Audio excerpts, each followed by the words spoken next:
Collapsing behind closed doors. The industry that everyone thinks is fine, but it's not.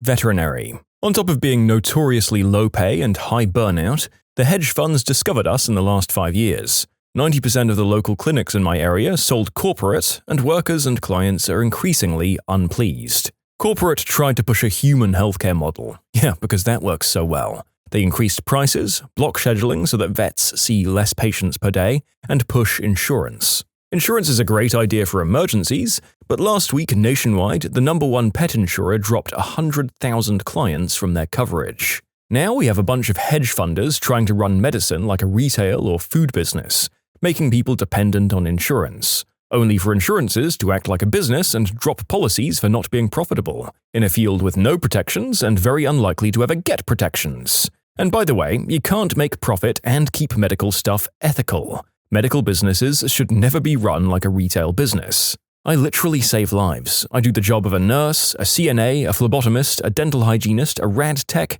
an ultrasound tech, a pharmacist, a surgical tech, a groomer, a behaviorologist, and a janitor every day. And I could make more at Walmart. Dry cleaners. Working from home and more casual wear, some places might never go back to anywhere near the same volume of customers. It's also ridiculously expensive to dry clean a shirt. I've been a professional video editor for the last 12 years, and I've never gone more than a week without a job. I've made stuff for many of the country's biggest brands, and I've got a solid resume. For the first time in my life, I've been submitting resumes every single day for the last 4 months, and I've not had one interview. It's tough out there right now. Fingers crossed my luck takes a turn. Production manager here, yeah. Going into month 3, and I feel this so hard. The collapse of our industry has been a devastating blow, and I've been applying to a remarkable quantity of jobs. Probably at least 100 to 150 applications so far. I've had 3 interviews scheduled. On the second round of one of them. No idea how many weeks or how many rounds they'll pull me through. These companies know that they have the time and the resources to drag this process out. Working freelance production, so I could get called about a job, interviewed on the spot, hired today and start work tomorrow. So this is all just a whirlwind to figure out. For whatever it's worth, I didn't start getting interview offers until I changed my resume to sound less film-y. I doubt that helps you as a video editor, but I thought I'd mention it. Wishing you tons of luck. It will get better for us. It has to. I wonder what the big pusher is here. Like, has AI made some of these jobs more niche? Or is the base software getting easier to use? It's scary to think this is happening during the golden age of television that we live in. Musicians/artists. The middle class in general has been gutted over the last 20 years, and they were the first-line supporters for independent artists. So many smaller mom-and-pop venues were crushed during COVID and either transitioned away from live music or they closed entirely. You'll still see a lot of people pushing their craft, but working-class, full-time artists in every medium have almost disappeared. Linemen for power lines. All of the experience is retiring. It's a huge change right now. Phone company is the same way. There's about to be a huge retirement crisis over there. According to a video I just watched, multi-level marketing schemes, which is a good thing. They're just haters. Just get 2 friends, and then they'll get 2 friends, and we'll all be rich. Get in, losers. We're getting a 3rd mortgage. I think those things just evolved into another scheme that are just as good at pretending that they aren't multi-level marketing schemes. It's still easy to spot their bullcrap, though. A couple of those even appeared at Shark Tank, and they got told by the guy, "Dude, it's a pyramid scheme." And he kept saying, No, it's not. It's a cashback algorithm that works when other people join. It's so crazy to read all these comments and personally remember a time when going to the mall, movies, bowling, arcades, restaurants, museums, art fairs and stuff were all regular activities, and people were excited for a teacher celebration week because they loved their teachers so much and couldn't wait to give them their gift. Something homemade, and then afterwards just the highlight of your day after school being riding your bikes around with your friends to go sit in a field somewhere and talk. I kinda wish the world would just slow down. Absolutely this. I've had this conversation with my partner a few times recently. The idea that you used to be able to just, for example, go ice skating without it being something you needed to frickin' save up for in the past was insane. Every activity is so highly monetized nowadays, and public spaces are so kid-unfriendly that I genuinely don't know what the frick kids are supposed to do anymore, other than scroll on their phones and play video games. I mean, don't get me wrong, I love gaming, and I think that it can be a really valuable social time with friends, or even enriching if you're playing some good single-player games, but there's just nowhere physical for people to just hang out without getting fleeced anymore. Trucking. I've been in transportation for 36 years, and you'd be scared to drive on the same road if you met some of these truck drivers. Up until COVID, you'd have a bad driver come through once in a while, and now it's rare to have a driver that understands basic instructional. How are they passing driver's tests? I try to stay off the freeways whenever possible. I've been saying this for over a year. I've been traveling a lot for the past 2 years, and I've never seen so many terrible truck drivers. They're just giving CDLs out to anyone. Emergency medical services, like paramedics and such. The people doing the work, largely, are hilariously underpaid. For every place offering $86,000 starting, there's 3 to 5 places trying to pay a critical care paramedic $18 an hour. I can't imagine doing such trauma-inducing work even for twice that. Then the crappy hours. They deserve at least the $86K. There's a trend in America that craps on the most essential professionals. Americans have decided that paramedics, social workers, professors, teachers, nurses, and pilots are towards the bottom of the social ladder. These are jobs that require great deals of energy, training, and carry a lot of responsibility. They're absolutely necessary and can't be overlooked. These people carry society on their shoulders and absolutely deserve a lot more respect and pay than what they're getting. Retail pharmacy. A complete lack of PBM regulation and corporate greed is going to lead to massive closures across the country. CVS pharmacy workers appear to be the most overworked people on the planet, regardless of location right now. Live music. People see big concerts happening and they assume live music is doing pretty much as well as it always has. That's not true. Small and medium-sized venues are struggling hard, local bands are struggling hard, and small to medium-sized touring acts, well, they're struggling hard too. People don't go out and seek live music like they did 20 years ago. Small, live music bars with built-in crowds of regulars who'd always show up to check out the band of the week, they used to be commonplace. Today, they're very rare. Almost all of my friends are either teachers or musicians. I run merch tables for a couple of local bands, and they do a lot of bar shows. I'm going to be honest and say that I think the bar scene as a whole is dying. People are drinking less in general. Drinks at the bar are expensive. The only people who come to weeknight shows are either friends of the bands or old alcoholics who say dirty crap to me and try to get free merch. Weekends are better, but if you're a headlining local band, be ready for all of the friends of the other bands to leave before your set. Plus, you have bands that sneak all of their friends in without paying the cover. Even dedicated venues have a harder and harder time. We had a show at a reasonably well-known local punk and metal venue recently, and they just found out they'd been hit with a 10 p.m. noise curfew. So, you have to push the start time up, line up fewer bands, and hound them to get loaded in and sound-checked in time, plus push a faster turnaround between sets. People have less time to mingle, buy drinks, or merch. Overall, it becomes less profitable for them to even host shows. It's rough out there, guys. Veterinary medicine. I just got out. The average career is about 5 to 10 years before getting out for techs and assistants. Emotionally, it's taxing, not just because you're dealing with dying dogs every single day, but because management are all business people nowadays and don't know or give a screw about medicine, and they blame you for not hitting quotas or overspending on supplies or overtime. Pay is low, especially considering student loans taken on to be a doctor or have a specialty. Not enough people are going into the field for the above reasons, and those who are don't stay. Self-deletion rates are some of the highest by trade. We all know somebody who's decided they don't want to be alive anymore, including me. I won't go into specifics for respect. I don't know any vet med worker who isn't in therapy, self-medicating with alcohol, getting 2-dosed on Mary J to feel anymore, or a mixture of all three. And this is just a brief list of problems. Feels like it would be easier to name an industry not on this list. You start reading these answers and you realize the biggest problem is greed and big corporations owning everything. Well, yeah, at least some of them. Who could have called it? This has been your weekly snarky dose of your psycho-socialist narrator chiming in. It's not responsible for everything, though. Problems like the next answer, though, are likely a system of both late-stage capitalism and the more positive issue of people looking after themselves a bit better.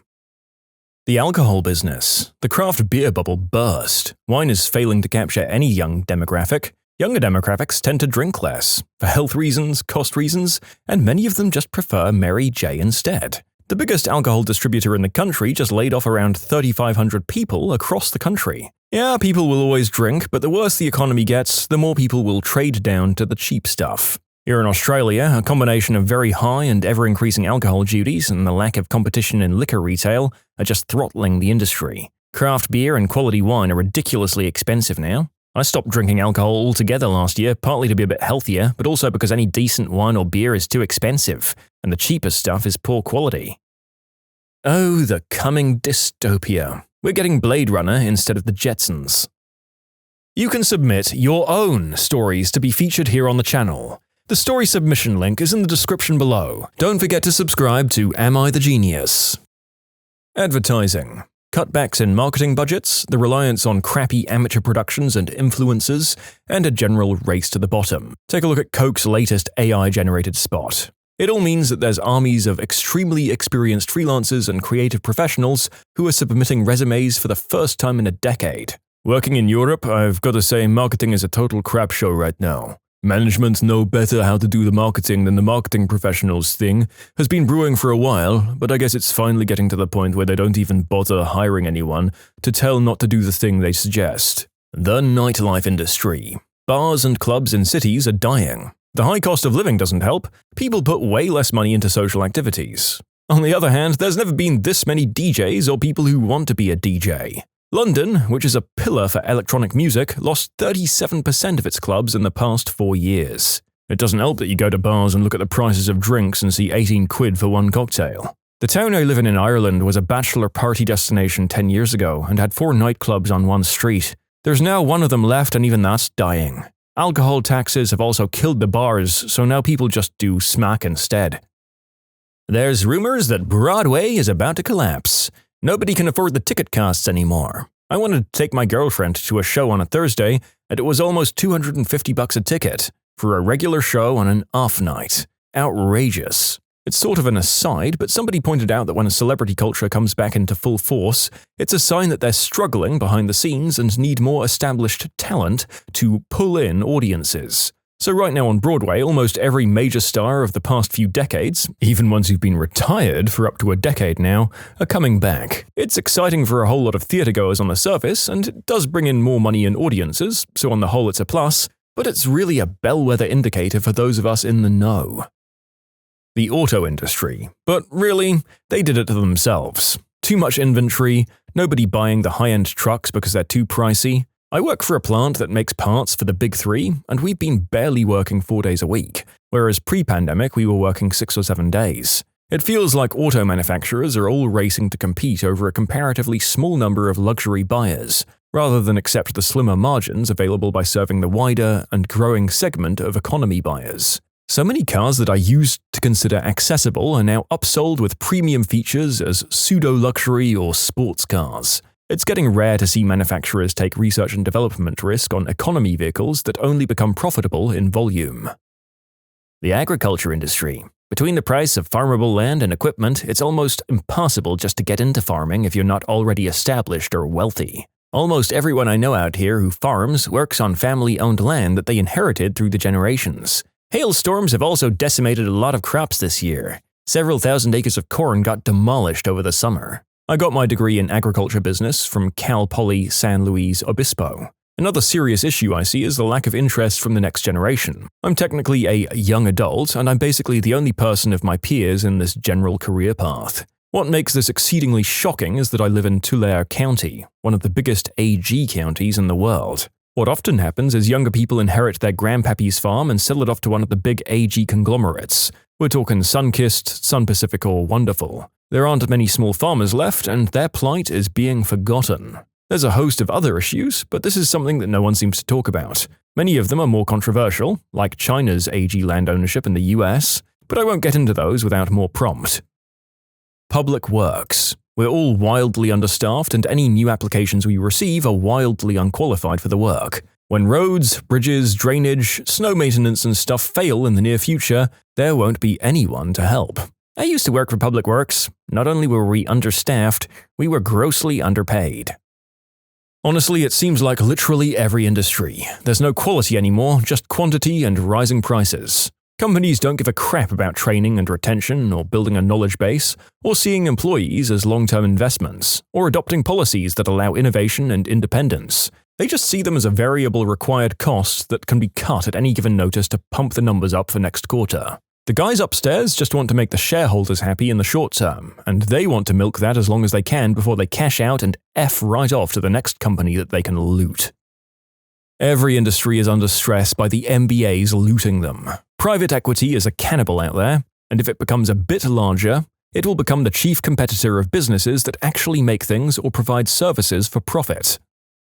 Film and TV. Barely anything has been shooting, so most of us are out of work. We're literally using the motto, stay alive till 25. I've noticed a lot of TV shows are reducing to a half-season or a 10-episode format. There also seems to be a bigger influx of reality game shows. Every trade. They really think they can pay people $13 to $15 an hour when the cheapest one-bedroom, not in the ghetto, is $1,200 to $1,400 a month. 2-year degree and $8,000 worth of tools to get started in mine. The old heads wonder why the new guys quit when they get paid a flat rate and you're hiding their tools to mess with them at work. This generation wants to be paid a livable wage, not be pranked every day when they start, and to come to work to work. I'm all for them. Shops charge a $200 flat rate for jobs and pay these guys $15 to $30. It's abysmal. They can afford to pay people what they're worth. Every business can.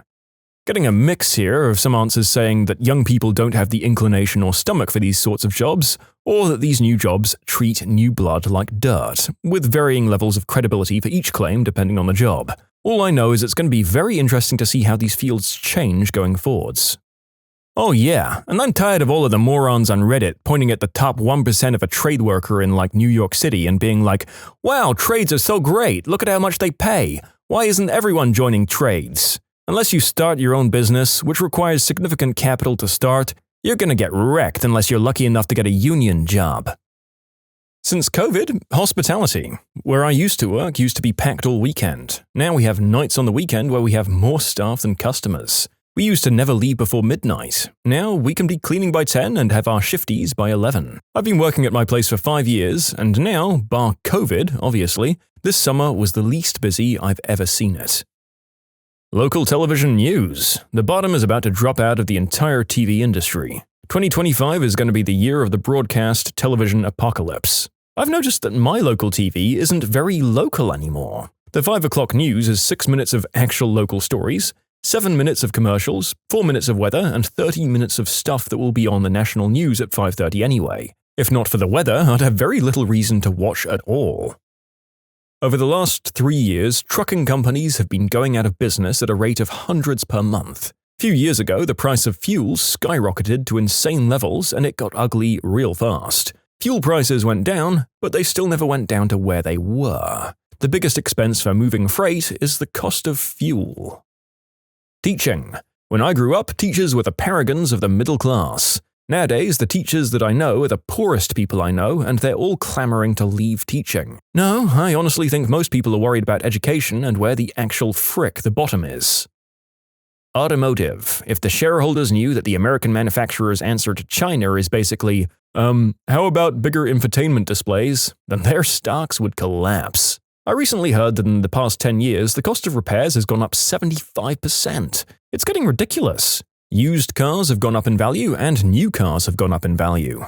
And America's so heavily developed in suburban sprawl that you have to have a car to be able to move yourself in a relatively efficient manner. I mean, it's the difference between me spending at least an hour for a bus ride to get to my local college or a 20-minute drive. There's no reasonable way for me to also get on the same bus route back home after my final class at night. Emergency medical services. It's real bad, you guys. In the US, retail pharmacies are struggling. Pressure from big box retailers like Walmart and Target, pressure from online merchants like Amazon, pressure from decreased insurance reimbursements for prescriptions, shrink from the high theft. Check the stocks of CVS, Rite Aid, or Walgreens if you don't believe me. CVS can go F themselves. They bought 3 local pharmacies in the space of 2 years, closed them, and then cut hours at the only remaining location. Journalism. The world's press is now just basically 3 prompt engineers and a premium ChatGPT account. Serious concerns ought to be raised about the well-being of the Fourth Estate. The death of journalism is very sad and it's kinda terrifying. We're in desperate need of real journalists right now, but it's hard for those people to even get experience. The TV industry. All over the world. Lots of reasons why and how, but mainly TV was always financed by advertisers, and they're moving or have already moved to online. Broadcast TV will be talked about like the fax machine or tapes in less than 5 years, believe me. Yeah, I worked in TV. I'm packing up my last things today and tomorrow after having had to close down my company. I was internationally represented. Goodbye, 15-year career. Customer service. I honestly don't think people realize how bad this is going to be in a generation. It doesn't help that a sizable portion of the US population turned into extreme buttholes over the course of the pandemic. Nobody wants to work any customer service role for pretty good reasons. Honestly, doing a stint in analyzing for our customer service and actually reviewing the cases and listening in on typical calls has convinced me that humanity has no hope. People are morons, incapable of even basic critical thinking when faced with the slightest problem. One of the reasons they want to go with AI there is that service reps get so burned out and exasperated after a few years, and they quit or ask for transfers. And you honestly can't find people that are qualified and want to do it for the wages that are usually paid. And the C-suite doesn't see customer service making any profit, so no wage bumps. But they absolutely love them during the PR disasters. So yeah, customer service isn't even going to be remotely close to the level it is today, and it's overall pretty bad already. Teachers. What's the worst parent-teacher conference you've ever had? I had a student fail my class, and I thought I'd been emailing with their parents throughout the semester. Turns out the parents didn't speak English and relied on their children to translate for them. Their older sibling was studying abroad, so the student was able to hide everything from the parents. Once they came home, the jig was up. The parents couldn't believe their child had lied for months, so we had a face-to-face meeting. It was so awful to see their faces crumble in shame and humiliation as their oldest child translated the meeting. I teach 7th grade, and the one that stands out to me was from my second year in the classroom. Probably it sticks out in my mind because I didn't feel confident in my job yet, so this interaction I had with the family threw me for a loop. Once, I had a struggling student come in with their family, and I was so eager to talk to this family. I was hoping that we could have some kind of constructive conversation that would lead to the kid's improvement in my class. I'd pulled up their grades to explain why he had a D in my class and what he needed to work on to bring his grade up. Next thing I knew, parents started completely berating the kid, calling him stupid and lazy and telling him that he was a failure. It was horrible. Even worse, the kid was on the spectrum, so he really didn't have the kind of emotional stability to handle something like that. Heck, I don't know what 7th grader would be able to handle something like that. He started crying and his parents apologized to me, and led him out into the hallway where they continued to berate him. It was rough. I tried to smooth some things over by talking about the kid's strengths, but they just wouldn't be deterred. The kid was sitting on the ground in the hallway, just sobbing next to the lockers, and his parents left, presumably to go to conferences with more teachers. I tried to console the student, but I don't think there was much I could have done. He was just completely heartbroken. I had to tell a well-known gang leader that his son was failing my class. It actually went better than expected, but the anticipation was real. I was talking to the parent of a kindergarten student and telling her ways that she could help her child at home. She suddenly said, "Do you get paid to do this?" I said, yeah. And she said, "Well, I don't." Then she swiped all the papers off the table, stood up and walked out. I was like, okay then. My best friend's mum was told by her kindergarten or reception teacher in the UK to stop helping or encouraging her to read as she was making the other kids look bad, when in fact it was the teacher being a bit crap. She changed schools not long after. Why on earth an educator feels the need to stop a child from learning and excelling is a question that will never not boggle my mind. Not quite a parent-teacher conference, but it was after I got my first cell flip phone long ago when they were just coming out. An 8th grader stole it. My wife called the phone and the guy who answered was dumb enough to give her his name. It was a parent who was using it. The kid confesses to taking it and the parents came in. Admin confronted the parents about it, explaining that we just wanted the phone back. The parents tore into the kid for confessing he took the phone and told him his birthday was cancelled for ratting on them. I've had similar to this. Lady at my work, her phone goes missing. She then, months later, does a home visit to a family and sees her phone on the table. She picks it up and her photos are still on there. She says to the mum, "This is my phone." And mum says, "Oh my god, sorry, if I'd known it was yours, I would have made him give it back." How the frick does your 8-year-old just come home with a stolen phone and you're cool with it unless it's been swiped off someone you like? I did like the kid though, just couldn't trust him. My mother-in-law is a teacher. She had one child who basically existed to make sure my mother-in-law wouldn't be able to get through her day peacefully. Crawling on the ground all day, continuously talking, just generally distracting other kids and being uncontrollable. Mother-in-law had several talks with the kids' parents, but they obviously couldn't give a single crap. One day she lost her phone that she always kept on top of her desk. She spent hours looking for it when it occurred to her that the kid had been unusually quiet toward the end of the day. She asked my father-in-law to call her, and of course the kid picks it up. My mother-in-law was furious and called the girl's parents. Her parents said that the kid had claimed that mother-in-law had let her have it for good behavior. It was all really stupid. Parent was irate because I caught her 6th grader cheating on a test. The parents said that the daughter was too stupid to cheat anyway and kept calling her dumb and an idiot. The daughter was right next to her, hearing her mother talk all this negative crap about her. Absolutely broke my heart. In tears, I told my principal. She said, "Well, there's nothing you can do about it, and if she really believes that, she's doing an incredible disservice to her daughter." I left the school the end of that year. An unintended conference when an undergrad I was teaching requested a formal meeting with me, her mother, and the dean of the college at the university. She'd received a 97% on an essay, and she and her mother were both in tears, demanding that I be reprimanded and retrained for unfair grading policies. I think my mouth was agape the entire time. One time, a child peed all over the bathroom in the school. When we brought it up with a parent, they demanded to know why we didn't teach them how to properly use the bathroom. My girlfriend's mum is a teacher in a very poor, mostly racial minority area. She once had a child in 3rd grade who was on the cusp of being tested for special needs, but basically was approached as being slow but no serious biological developmental issues. This child, on one disgusting occasion, ate his own feces. Yes, ingested, on purpose, his own excrement. When brought up to the mother, the response was, "Well, he was hungry." An administrator in the room responded, "Then send him home with some crackers." Ugh, the horror. Once had a phone conference with a parent who accused me of forcing students to come to my house and build a garage for me. The parent said his son was being ostracized and punished by me for refusing to come to my house and work on my garage. The only thing I could do was laugh at him. I thought it was a prank and hung up on him. Next morning, I had to meet with my principal because the parent had called and threatened to call the local news media about my classroom if I wasn't immediately fired. The parent left screaming rants on my principal's voicemail. We listened to it a few times and got some good laughs. The parent claimed I was making the kid drive to my house during class, and if they didn't, I was failing them. But his son had an A- in the class, and the drive to my house was longer than the class period. The parent was obviously nuts, but it had to be treated as credible. So there was an investigation, and there may even be a report about it in my personal file. I've had other weird interactions with parents, but that one definitely takes the cake. Most parents are awesome, and I enjoy visiting them. A very small minority will try and verbally abuse you or bully you. Kids will twist words and incidents so they don't get into trouble. Some parents can't believe their angels can do anything wrong. I don't know why they believe that. I've messed up as a kid and as a young adult. My kid is no angel either. That's not to say that teachers don't mess up and twist things either.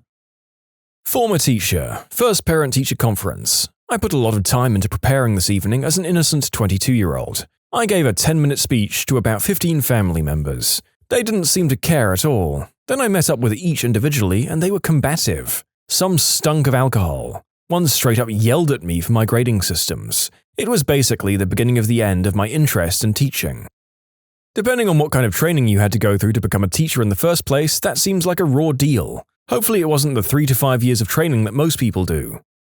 So this year I got thrown into a new teaching assignment. In year 2, the week before school started, I teach geometry, which many students hate because it requires a different type of thinking. It's almost worse with honors students because they think they should automatically know everything without trying and are shocked when they don't. Anyway, one of my geometry classes basically tried to stage a mutiny because of a test before conferences. The principal informed me that she was getting emails about the class. I was prepared for the worst and then surprised when most of my conferences were very positive, until one couple sat down and said that their students weren't learning any geometry. I explained that they were constantly distracted in class and that I was giving them new seat assignments to help them focus. Because on the day of conferences, the student in question had spent the entire class period drawing a clown when I thought she was taking notes. The mum said, "That was one incident. It doesn't explain the fact that she's not learning. Plus, is it true that you once forgot to post the answer key to a review guide and then gave the quiz the next day anyway?" She says this like it's the most damning piece of evidence in a courtroom drama. Me?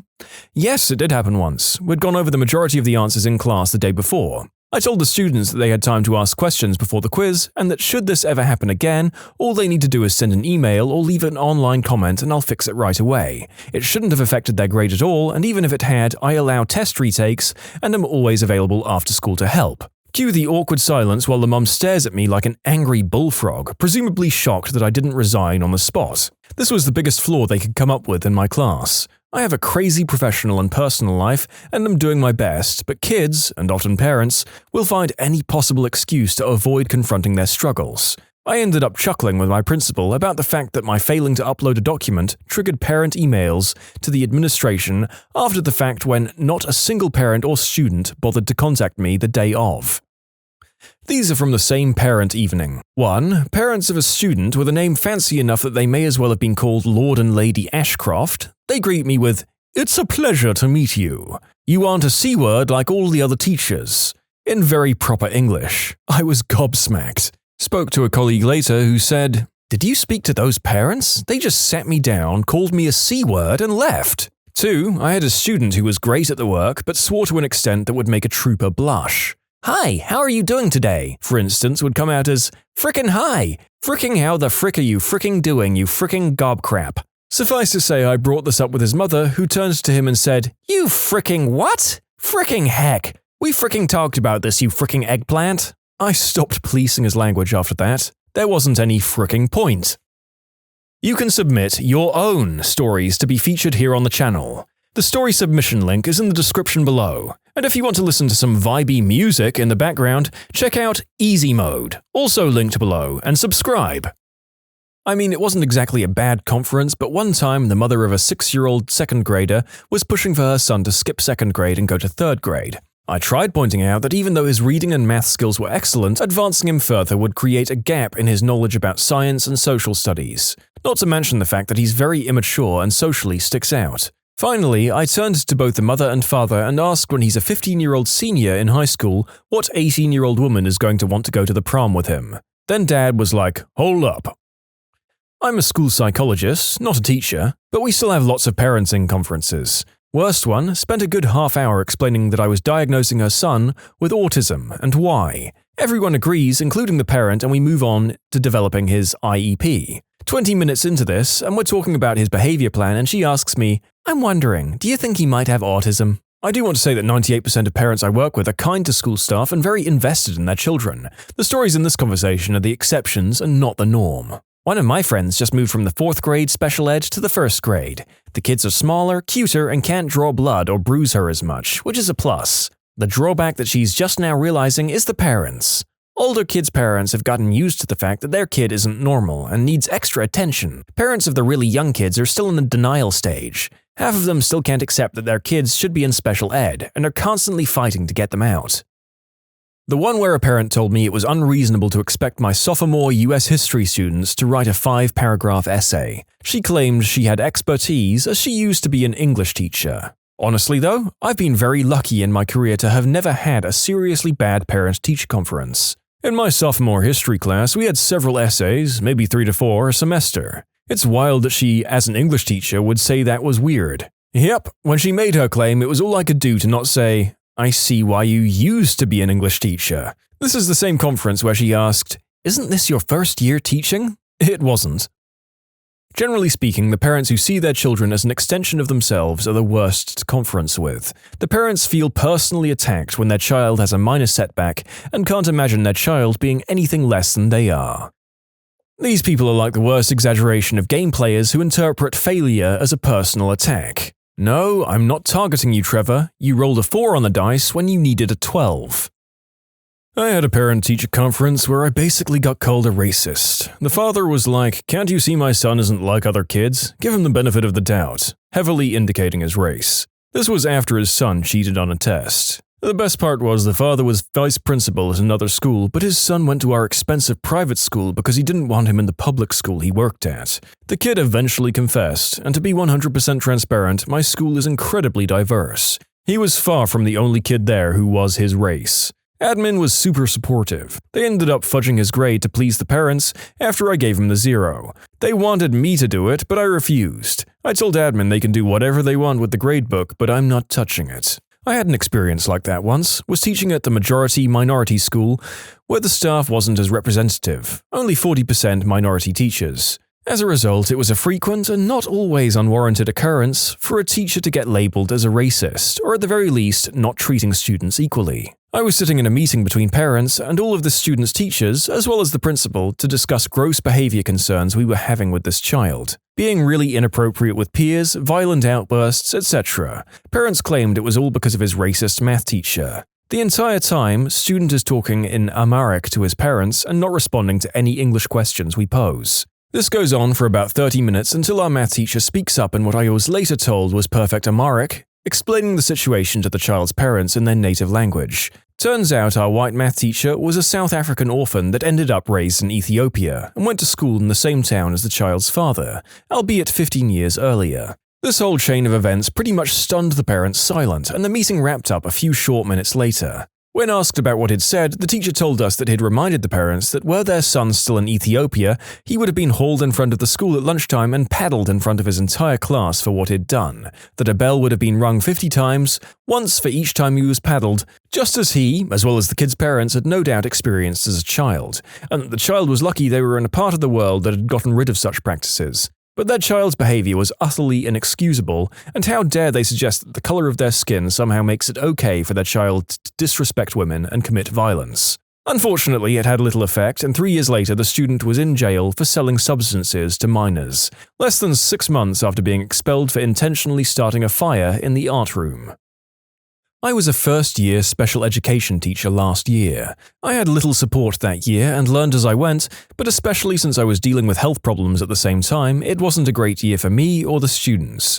I should add that the majority of my students were bilingual, English and Spanish, and many of the parents didn't speak English at all. My Spanish is advanced beginner at best, so I became well acquainted with a few of the interpreters that worked in translation. There are a few that stick out in my mind. The worst was when the interpreter was a no-show during an ARD meeting. AP requested that I reschedule the meeting. The parent was understanding, but I was so stressed out and embarrassed that the parent came all the way to the school just for the meeting to not happen at all, with the due date for that child's ARD soon approaching. Once everyone had left the room and was out of earshot, I broke down crying. Second to that meeting with a parent who was scared to death that her child had autism. I worked with him more throughout the first semester, and I did begin to notice some possible and very subtle signs of autism, but he didn't have behavioral problems aside from needing regular redirection, and he got along well with his peers, so I wasn't too worried about him from a social standpoint. Academically, he was struggling, but we were working on that. The parent was in tears, and nothing I said could calm her down. What made this especially uncomfortable for me was that I'd been finally diagnosed with autism not even a year prior after suspecting for so long in my life.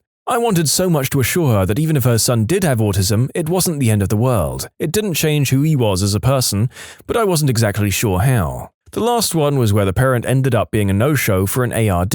Mum was apparently pregnant and ended up going to the hospital, which I can understand, but no one could get in touch with any relative to find out what was going on until after the scheduled time. This particular parent had a history of being rather uncaring. The daughter was having some major behavioral issues, ended up getting suspended twice that year, and when her general educational teachers talked to Mum after school, her response was, "Well, what are you going to do about it?" I had a student as a sophomore in a co-teach special ed class. The student was borderline ID, he passed the heavily modified class. Students with these types of educational accommodations and modifications aren't able to attend a 4-year university. They can attend community colleges. The next year he was in my class again. I contacted his case manager and the parents told her they wanted to put him in regular classes so that he would be eligible to attend a 4-year university. We documented his work and scheduled a parent conference. We politely told the parent that their son was bombing the class because he was out of his depth, and we wanted to do the right thing and move him into co-teach classes where he could be successful. The parents argued with us that he was doing well in his other classes. He was passing with a 70 in every one. This is because his teachers didn't want to crush the kid, and grade protected him. His parents continued with, "We both are college graduates and our son will be too." This was ego. We want to provide the student with the proper levels of support. Finally, I was exasperated and called the student in. We spent 2 weeks on Islam and religion, so I asked the student to define Islam. The response was, "An island in the Pacific." Yeah, they still argued with us. Heck, I'd have given him a partial credit for the Arabian Sea, the Persian Gulf, or any other body of water in that region. We eventually got him in the right classes and he graduated with his class. Teachers want what's best for your child because they're our students and we want them to succeed. That's true. I remember having a teacher who did not like me and I did not like them, and I downright hated their subject. But damn, they persisted. Kept me in after class, and I probably wouldn't have passed math without them. Most of them want what's best for your kids, guys. Parent accused me of singling out her child, talking to them differently versus the other 25 kids, sitting around and doing bugger all except talking about my romantic life, plus more wild, hurtful accusations. Also accused me of trying to be friends with students, all of which couldn't be further from the truth. I pointed out that I have a TA with me who could dispute those claims. Also legal documents backing up how her child was lying, documenting all the inappropriate behavior and harassment her child had directed at me, with times and dates. The parent continued to reiterate that she believed I was a liar and tore verbal shreds off me for almost 2 hours, no matter how much I repeatedly defended myself. I've never felt so disrespected and belittled my entire life. I was teaching 8th grade. I called a parent due to having their child repeatedly disrupt my class. I don't like to kick students out because to me that means that they've won. They aren't learning anything if they aren't in my room. I also operate on the idea that even if they're tuning me out, they may read one of my posters and retain something. Anyway, I called a parent explaining that their child was disruptive, blurting out, passing notes, moving to different seats, texting, saying rude things, etc. And the parent said, "I bet my child isn't the only one." I responded, "You're right, but I'm talking to you about your child, not someone else's. Isn't it your job to correct their classroom behavior?" I responded, "I've explained the steps I've taken to support your child in the classroom. What do you want me to do about it?" I responded, "Well, I'm not old enough to be your child's parent, so I would appreciate parental support." This is what I said instead of, "Parent your fricking child." There was one kid in one of my classes who had seizure disorder. So one day we had a guest in the room and he wasn't doing any of his work. Then when she asked why, he said, "I have seizure disorder, so I don't have to do any work." They then told me, the student teacher, and then I told my mentor teacher. His family and I had a parent-teacher conference already scheduled that day, so when I brought it up, the dad goes, "My son didn't say that, the guest was making that up." Yes. The guest came into the room, figured out that your kid had seizure disorder, and then told me your kid said that just for fun. Okay. Probably the time when both the dad and the son were high as frick. Both were nodding off in the meeting. The mother looked like she was on the verge of tears. Poor kid never stood a chance. What were some wild things you saw happen at Olive Garden, or another restaurant with an all-you-can-eat deal? Oh, this is something I can actually answer. I was working a lunch shift and had a table of 3 come in, all mid-30s women. I bought the initial bread basket out, turned around, and they were gone. Okay, y'all were hungry, that's normal. Bought a new basket out and it happened again. Kept bringing baskets of bread, had to be 7 or 8. At this point, we're talking about 30 breadsticks, and the food hasn't even hit the table yet. I start watching and they're putting the bread in their purses, just filling them up. Manager asks them politely to stop, and that was that. They weren't thrilled. Wasn't putting breadsticks in your purse a meme at some point? I've never understood why a purse. So I'm a dude and I don't own one, nor have I ever looked up how much money they are. But aren't purses super expensive? Like, I get you can put a bag in there, but if that bag fails, you'll have a greasy, cheesy, garlicky mess in your purse. Are those maybe $6 worth of breadsticks really worth it? Don't get me wrong, I love Olive Garden breadsticks, but still, man. I was a waiter. I had a couple of middle-aged ladies there from lunch until early dinner, roughly between 1 and 6 p.m., with the unlimited soup and salad, water to drink, of course. Manager said something to the effect of, "If they want to sit there that long, let 'em." After lunch, I gave the table to the waitress relieving me. I told her to keep the tip. We both knew they weren't going to tip. The thing I found amazing was their casual, marathon-style conversation. Slow, steady, long pauses, and comfortable silences. They both knew what they were doing. When I left around 3 or 4, they weren't even winded. I worked at Olive Garden years ago. Not entirely related, but I had a middle-aged, overweight woman always order a pint of Alfredo sauce as soon as she sat down. They sell it in quantities like that for takeout orders, and she would slop it down with about 6 breadsticks before she ordered appetizers. We're talking 2,000 plus calories before appetizers and dinner. I still remember her ordering, and her mouth opening and closing like a gooey, heavy cream sarlacc pit. "You have just ruined Alfredo sauce for me. I'm hungover. This just made me gag. Ugh." Used to rent a room from someone who ordered a never-ending pasta pass, and they were accidentally sent too. Rent paid for itself that month. How much is a pass? If I remember correctly, it was $100. A couple of months ago, there was a couple who would come in literally every night and eat dinner. I was still new to that Olive Garden location, so I didn't really know who they were, and I thought they were some rich college kids who blew their parents' money on average pasta. I asked around, and apparently they had a pass. It explained the frequency, but I still can't fathom how anyone wants to eat Olive Garden that much, even if it's basically free. Note that when I said literally, I meant literally. Every single night they came in and got food for at least a month. Oh, the person who wrote that last part lived a very different poor student life to the one I did, if they even lived one at all. Compared to my 2 portions of porridge a day that I had in my dorms, if I had free food at a restaurant for a month, I would be in one of these stories. I saw her stealing the breadsticks, putting them in her big purse when I wasn't near, and kept asking for more. I can't blame her, they're delicious. Were you my server in New Hampshire like 10 years ago? I got so busted doing that. Haven't shown my face in an Olive Garden since. Also New Hampshire here, Manchester. My grandmother always stuffs her purse with bread. You guys know you can just ask for some to go, right? You usually get at least 5 or 6 to take. You ask for some to go on top of putting them in your purse. Maximize your take home. I went with a buddy 2 weeks ago with their pasta pass and we could hardly finish 1 bowl each, but our waitress kept asking if we'd like more, wink wink, so we got another helping of pasta straight into a to-go box. And then she basically said, "You're my only table right now, so if you guys want more food, just keep ordering and I'll bring you more." We took home 3 bags full of Olive Garden and only stopped because we didn't want her to get into trouble. Needless to say, she got a nice tip because we were meal prepped for the week. The Wendy's in the town I grew up in would do this if you went through the drive-thru at 12:50. Closed at 1 a.m. Basically, anything left over they'd have to throw out would end up in your bag. I'd buy like 1 thing off the dollar menu and get a damn feast. I missed that place, and being at a point in my life where a meal at 1 a.m. was reasonable. A friend of mine worked at Wendy's back in college. He would show up at our apartment with 3 or 4 bags of food every few days. He'd cook it right around 12:30 a.m. and then leave work and show up. We were all so high when he came over, it was like he was sent from burger heaven. It was 11:45 p.m. and we'd closed at 11 p.m. They showed up at 10:55 and complained they felt rushed. Meal was comped and they left no tip.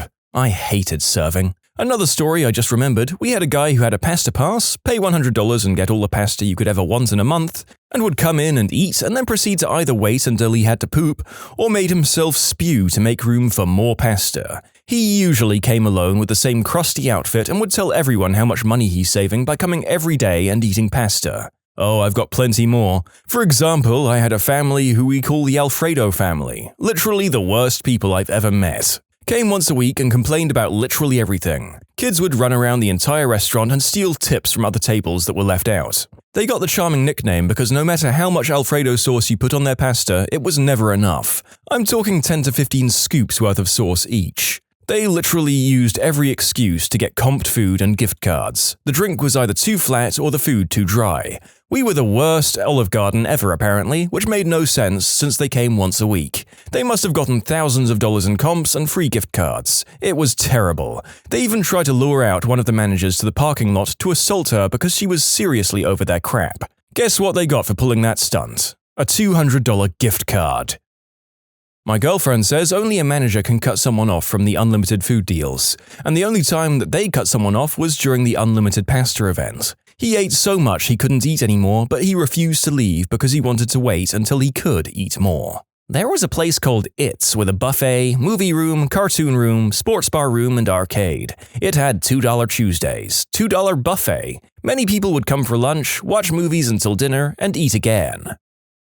I don't work at Olive Garden, I'm just going to share a story that happened there last week. It was my birthday on the 22nd, and a friend wanted to take me because she had a gift card. She said I could have it, but I asked her to go with me to use it. There's only one Olive Garden in town, and it's always a madhouse, but we went anyways because of the gift card. Got there, waited maybe 20 minutes for a table, and all was going well. We'd just put in a drink order, and we looked over the menu when suddenly, bam, power went out. Floodlights immediately kicked in, so it wasn't dark. So we waited, hadn't even received our drinks yet. The waiter brings us waters. Soda couldn't be bought because something about the machine not working with the power out. No big deal. We're asked to see what the situation is, but we can leave if we'd like. Most people stay hoping for it to come back on, us included. 5-minute pass and the waiter brings out breadsticks and salad, so we're happy to snack while we wait. 10 minutes later, we're told someone ran their car into the transformer so power wouldn't be coming back on. Good news was all soups, salads and breadsticks had to be given out because they couldn't stay out, and it was all free. Our waiter even managed to snag a cheesecake slice for me because it was my birthday, which was also free. He received a large tip that night. A 30% tip on a free meal. Reminds me of how my brother and I were craving Olive Garden, so we went to our local one, but the power was out. That's okay, we drove 5 miles to the next nearest one, got in the door, said one word to the hostess, and the power went out there too. So like good boys, we just found the next closest one. Boy, those breadsticks taste so much better when you have to fight nature for them. Not Olive Garden, but similar. My skinny as frick uncle once got the all-you-can-eat shrimp at Sizzler, and was eventually told he couldn't have any more. The man had easily eaten over 100 shrimp. It was pretty funny. Mrs. Simpson, what did you and your husband do after you were ejected from the restaurant? Oh, we pretty much went straight home. Mrs. Simpson, you're under oath. We drove around until 3 a.m. looking for another all-you-can-eat fish restaurant. And when you couldn't find one? We went fishing. Does that sound like a man who had all he could eat? I'm sorry, but that's all I could think of during that story. I'll admit that I was also thinking of this scene when I read the original story, and that last commenter is responsible for you all having to suffer through my Marge Simpson impression. There are more non-cartoon comments on the incident to follow. Your uncle was deceived. 300 shrimp is nothing. Former Red Lobster server here, the record for endless shrimp was 35 refills, roughly 10 shrimp per refill, plus the 30 shrimp in the original order. All scampi. 380 shrimp. The dude dipped them in water first to remove the scampi butter. It was disgusting. The water thing makes me think that he was maybe a competitive eater, probably training. You can submit your own stories to be featured here on the channel. The story submission link is in the description below. And if you want to listen to some vibey music in the background, check out easymode, also linked below, and subscribe. I'm originally from Eastern Europe, but I worked at Olive Garden in South Carolina during my work and travel trip. It was my first time in the US, and the whole experience was great, but also often awkward. It was weird from the start. People who hired me were very surprised with me showing them an actual work permit. Oh yeah, we totally needed that. There wasn't many foreigners in that part of South Carolina, so the manager decided that it would work great if I pretend to be Italian, to make their authentic Italian dining experience even more authentic. I really needed that job, so I rolled with it, welcoming guests with my Eastern European/fake Italian accent, and people loved it. Oh, I love your accent. It's from northern Italy, right? Yeah, about 2,000 miles northeast of Rome, mate. South Carolinians were some of the kindest and nicest people I ever met, although often confused with geography. I'm actually from Poland, I admitted to the great older guy. Poland? Ha! My father liberated Amsterdam. I got great tips, but this one time, one family liked me so much that the father went back to his house and came back with actual Polish bills. He left me 1,000 Polish zlotys and patted my shoulder as he was leaving. Good luck, kid. He had no way of knowing that the bills he left were communist currency with present total value of precisely 3 cents. Anyway, the worst kind of clients were the ones who just wanted soup and salad and unlimited breadsticks. I'm not sure how it works now, but when this was all unlimited, you had to run around refilling everything, knowing that 3 hours of this will bring you a $2 tip. Hey, it's 20%. 40-year-old ladies were the worst. I preferred a table of cartel members who spoke no English than a group of 4 ladies, with at least one named Karen. Still, super salad people were nothing in comparison to yearly Olive Garden Armageddon, which was the unlimited pasta bowl deal. It was something like $9.99 per bowl with unlimited refills of pasta, sauces, meatballs, and sausage. I had one guy who ate 13 bowls. That's almost 4 kilos of pasta. Still, the only time you could cut somebody off those refills was when they hoarded them in hidden boxes. And that happened a lot. I had a guy who was ordering breadsticks refills every 4 minutes and putting them in his backpack. He said it was for his hiking trip. Stoners often got stuck on eating breadsticks, and once their main meals arrived, they realized they're about to explode and politely asked for boxes. Not Olive Garden, but I got cut off from Denny's unlimited pancakes after 10 flapjacks. I was less than 120 pounds at the time. The cook was surprised when he came out to cut me off. Are you talking 10 pancakes or 10 plates? Right, like 10 pancakes is doable, I'd feel ill, but I could get it in there. It's not an absolutely insane amount. Oh, that depends on what kind of pancake. After 10 Dutch pancakes, I would just keel over and die. My brother once said he had over 30 pancakes at IHOP during their unlimited pancakes. He said after 25 it hurt, but he wanted to get to 30, so he pushed on. I'm still sad I wasn't there to see it.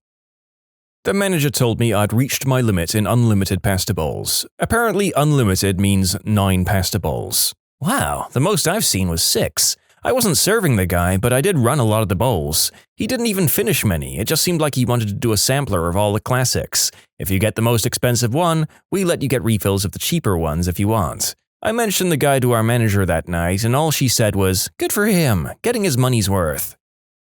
I worked at Old Country Buffet in the early 90s. We never cut anyone off, but here are a few things I recall. Elderly couples coming in for breakfast and staying all day. They were usually nice, so we didn't mind. Eventually, the restaurant made you pay again if you stayed after breakfast or lunch. One person dumped the entire pan of shrimp onto their plate. Whole plates of fried chicken piled high, just vanishing into thin air, not even bones remaining. Ziploc bags are a wonderful thing. Whole other plates of fried chicken piled high, left sitting to be thrown away with not one bite taken. The strawberry shortcake bar never failed to have people vomiting. No, you shouldn't put that much whipped cream inside of you. My favorite story involved a woman pulling a manager aside and saying, "I don't want to cause a scene, but I found this fish hook in the seafood salad." And the manager replying, "I don't want to cause a scene either, but there ain't nothing in that seafood salad that was caught with a hook."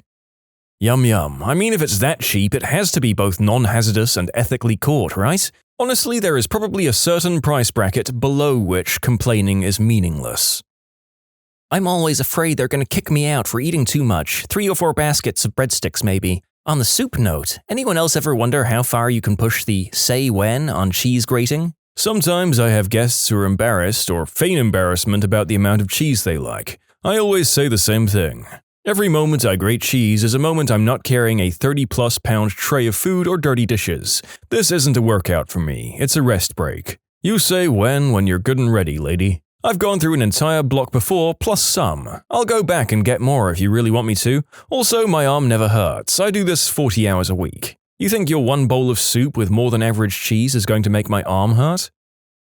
I worked at Olive Garden for 4 years. It's a chain, so you never cut people off, but good lord, I dished out some soup, salad, bread, and pasta. I had an obese 25-ish male regular who had Asperger's and came in with his enabling mother every week. Always the worst tip of the week, but they always requested me. It was the same thing every week for the guy. A tour of Italy, lasagna, chick parm, and fat alfredo, and 4 bowls of pasta fagioli with a block of grated cheese in each bowl. Not to mention the 2 blocks on the tour of Italy. The mother would just smile the whole time and call me sweetie as her son gorged himself to death. Those 4 years there were hell. Plenty more stories of a similar nature.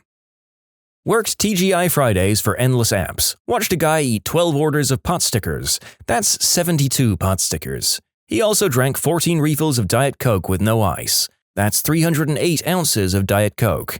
This all happened in about 90 minutes. Then he asked for the dessert menu. I was both disgusted and impressed.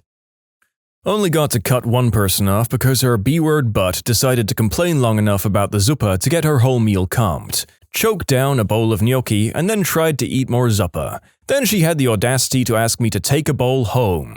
Big ol' nope. Was tipped with a Jesus pamphlet. When I was a teenager, my uncle was a youth pastor and invited me to an event. After, we went to a local Friendlies, 15 people in total. He left a business card for his church as his tip. I was so teed off. My mum had given me a 20 for food, so before I left I stopped my waiter and handed it to him. I went in there a lot and he was a nice guy and a good waiter, and it was all I had. I would have left more if I could, and I told him that, and what he could expect to find on the table. He thanked me. I was like 15 and knew better than to not tip, especially for a large party. Being Christian means helping others, and that includes tipping your waitstaff. Worked in various Olive Gardens off and on over the course of a decade, ranging from Houston to Boston. Even was a trainer for a bit before deciding to go to law school. Never had to cut someone off for unlimited breadsticks or salad. Never had to cut someone off for unlimited pasta bowls. A guy I served at the Olive Garden in Greenville, South Carolina, ate his original bowl plus 15 refills. He was determined to eat each one of the pasta and sauce combinations. He kept me wildly busy, running pasta and bread out to him all evening. His 2 friends had to help him walk out of the restaurant. At the time, a big bowl of pasta was 8 ounces and the refills were 4 ounces. He ate 4.25 pounds of pasta, plus a lot of sauce, and had the meat add-on many of them. I'm guessing he cleared out more than £6 of food over the course of that meal. He tipped $4. On the other hand, I've been in a restaurant where we've run out of breadsticks. Normally, we were pretty free with the breadsticks. You have a set amount you're supposed to bring out, number of guests at a table plus one, but a lot of the servers just load up their tables at the beginning to minimize the amount of running they have to do. On the handful of days where we ran out, the managers were watching breadstick load up like hawks. We couldn't eat any of them ourselves either. Normally, it's the one thing you can eat while on shift. Anyway, people absolutely lose their crap if they show up and find out we don't have breadsticks. The hosts were warning everyone who came through the door, and people were still mad. Folks would yell at them, then leave. The few who stayed were nice, but kept talking about how it didn't feel like an Olive Garden meal without the breadsticks. The worst were the tables that were already seated when we ran out. I had one who kept asking me why I was being so stingy, and when I explained why I'd only bought out enough for each person instead of a huge load up, like she'd asked for, she screamed for the manager. The manager explained that she had, in fact, gotten the last basket of breadsticks in the restaurant. The lady looked apoplectic. How the frick does an Olive Garden run out of breadsticks? Honestly, I feel you, lady, but it was 2 days after Mother's Day and the truck was due in 3 hours. The manager's orders had fallen short by less than 0.5%. This lady demanded that everything be comped. While my managers were normally the kind who would do this immediately, this one refused. Either way, I got $0 on that table, and most of the other tables were similarly cranky and low tipping. Yeah, that's an everybody loses hospitality situation if I've ever heard one. Also, I've said this before in another restaurant stories video, but screw working Mother's Day. Not worth it. When we were in high school, a bunch of friends went to an all-you-can-eat Chinese buffet. After gorging on many plates, one of my friends who was legendary for his eating prowess went for dessert. He took a whole banana cream pie. A manager came over and berated him for being wasteful. There were some vague threats of making him pay extra if he didn't finish the pie. The friend proceeded to eat the whole pie. The manager told him to never come back. My mum got kicked out of an all-you-can-eat sushi place once. She was pretty mad. The manager somehow didn't think a small Filipino from Hawaii could eat that much. He's obviously never met anyone remotely Filipino. This would be a fun prank to play on an Olive Garden if you were triplets. Just sneak in one at a time and keep ordering a crap ton of salad and breadsticks. The guy just put away baskets and baskets. I don't understand. When I was a flight attendant, I used to hate serving first class because the people were grumpy. On the night flights, we didn't have great food in first class because most people were sleeping and the food is expensive, etc. One night, I only had one gentleman awake in the first class section and he wanted the meal. Turns out the meal that night was just some sad pesto pasta and a soft breadstick, which I served to him. The man grumpily goes, "What is this, Olive Garden?" And without thinking, I said in a weird Italian accent, "When you're here, your family." And he just looked at me and sort of smirked. Still one of my proudest moments. Sort of related, this customer came in and asked my coworker, who was new at the time, if they could have a box of chocolates, like the 15-pound box that we get off the truck. I was in the kitchen and saw her walking out with the box. I asked her what she was doing and she said she was giving the customer what they asked for. I quickly took that box and told them both no. It's crazy what some people have the nerve to ask for. My buddy and I went to Olive Garden damn near 30 years ago. We're looking up at the menu trying to figure out what we're going to order and the waitress walks up. "Welcome to Olive Garden, blah blah blah." I forget the spiel. "With your entree you can get unlimited salad or soup," or something to that effect. "Oh, what kind of soup do you have?" my buddy inquires. "Well, you can get either the soup or the salad," she clarifies. "I understand, but what kind of soup do you have?" he asks again. "Entries come with either soup or salad," she asserts a little testily. My buddy kind of glances over at me like, "Am I having a stroke?" I look up at the waitress and confidently ask, "Okay, so what kind of soup do you have?" "You can get minestrone or our daily special is the potato cream soup." "I'll just have the salad, thanks," I say as my buddy facepalms and starts giggling. Even 30 years later, anytime I see him, I always ask, "What kind of soup do you have?" What did you think you were into in the bedroom until you tried it? Going down on a guy. I've practiced with toys and can do it like a champ on my own, but as soon as he starts vigorously face-fricking me, like I always thought I'd like, it's like 3 thrusts and my gag reflex goes, nope, nope, nope. Doing the deed in front of a bunch of people. My ex and I were with 2 friends at a bar, and it was almost last call. I wasn't ready to call it a night, and being drunk, I jokingly threw out the idea of going to this swingers club that I'd heard of. My girlfriend and her friends were surprisingly into the idea. So we go to this club and I thought it would be a lot of couples. Ended up being about 60 dudes, 2 or 3 girls, and my girlfriend and her friends, and myself. The club was actually pretty freaking cool. My girlfriend and I went in a private room and went at it, then we went to a room with a ton of windows. Literally every person in the club watched my girlfriend and I go at it, along with her friends just sitting and watching. I thought it was weird as frick and kind of gross, but my girlfriend and her friends were really into it and she always asked to go back. Pretty much anything that I've seen in the special interests section of the adult flick store. I realized that I'm actually a pretty vanilla guy who just really enjoys watching weird crap once in a while. I thought I had a thing for whips. I enjoyed a whipping without a safe word and I regretted it right away. Never do anything like that without a safe word. Also, if you're trying to come up with one, what my wife and I use is a reference to a meme that we can't think about without laughing. 10 out of 10, ends things pretty well without being a total bummer. Kind of like this, I think I'm not into extreme spontaneous fun or doing the deed while asleep. My girlfriend woke me in the middle of the night because she wanted to do the deed. I had to work overtime the whole week, it was a Wednesday and all I wanted was going back to dreamland. I said yes and she climbed on top of me. I fell asleep while doing it, but seemed to have stayed hard. The next morning the whole bed was a mess, including her and me, and she slept like a stone. We had bruises and were covered in sticky stuff. I felt like Jim Carrey in Me, Myself and Irene. Completely dehydrated and everything hurt. I have no memory of anything that happened. Later that day, my girlfriend was the happiest and kindest person in the whole world and smiled the whole week. I wish I knew what happened that night. And no, it wasn't the unspeakable act. She had my blessing to proceed in general. When I asked her, she said she used me to feel free and powerful and then she smiled. She jokes that I'm better in my sleep than her 2 exes were awake. So, no details. That is one of the strangest and most unique ones that I've read so far, and I have so many questions. Too bad that it doesn't actually sound like fun for the guy. Getting choked out. I'm a guy. I somehow thought that busting a nut while on the verge of passing out would lead to a military-grade explosion. My girlfriend was skeptical but humored me. Long story short, getting choked out ain't it, chief. I always thought I'd enjoy guys being more dominant and forceful until when I was in my teens I was sitting in an overgrown riverbank, facing forward with my boyfriend sitting behind me, his legs either side of mine. Suddenly he decided to choke me from behind without asking, and when I freaked his excuse was that he wanted to test if I was into that kind of thing. If that hadn't happened I might have enjoyed it in a consensual manner, but that one experience was so terrifying I'd never be down for trying it again under any circumstances. I thought that I was into girls that scratched and bit you. I mean, I'm still into girls that bite, but I was dating a girl in high school and she was big into scratching. I really should have seen the signs that she wasn't going to be gentle. She was just this tiny, cute girl. I was a half foot taller, bigger, and tough. No way she could hurt me, right? Nope, dead wrong. I like to think I have a pretty high pain threshold, but she enjoyed hurting me. She'd scratch me up hard when we were making out. She'd get carried away, and I didn't want to seem like a wuss, so I didn't say anything about it. My back looked like I'd been attacked by a raccoon.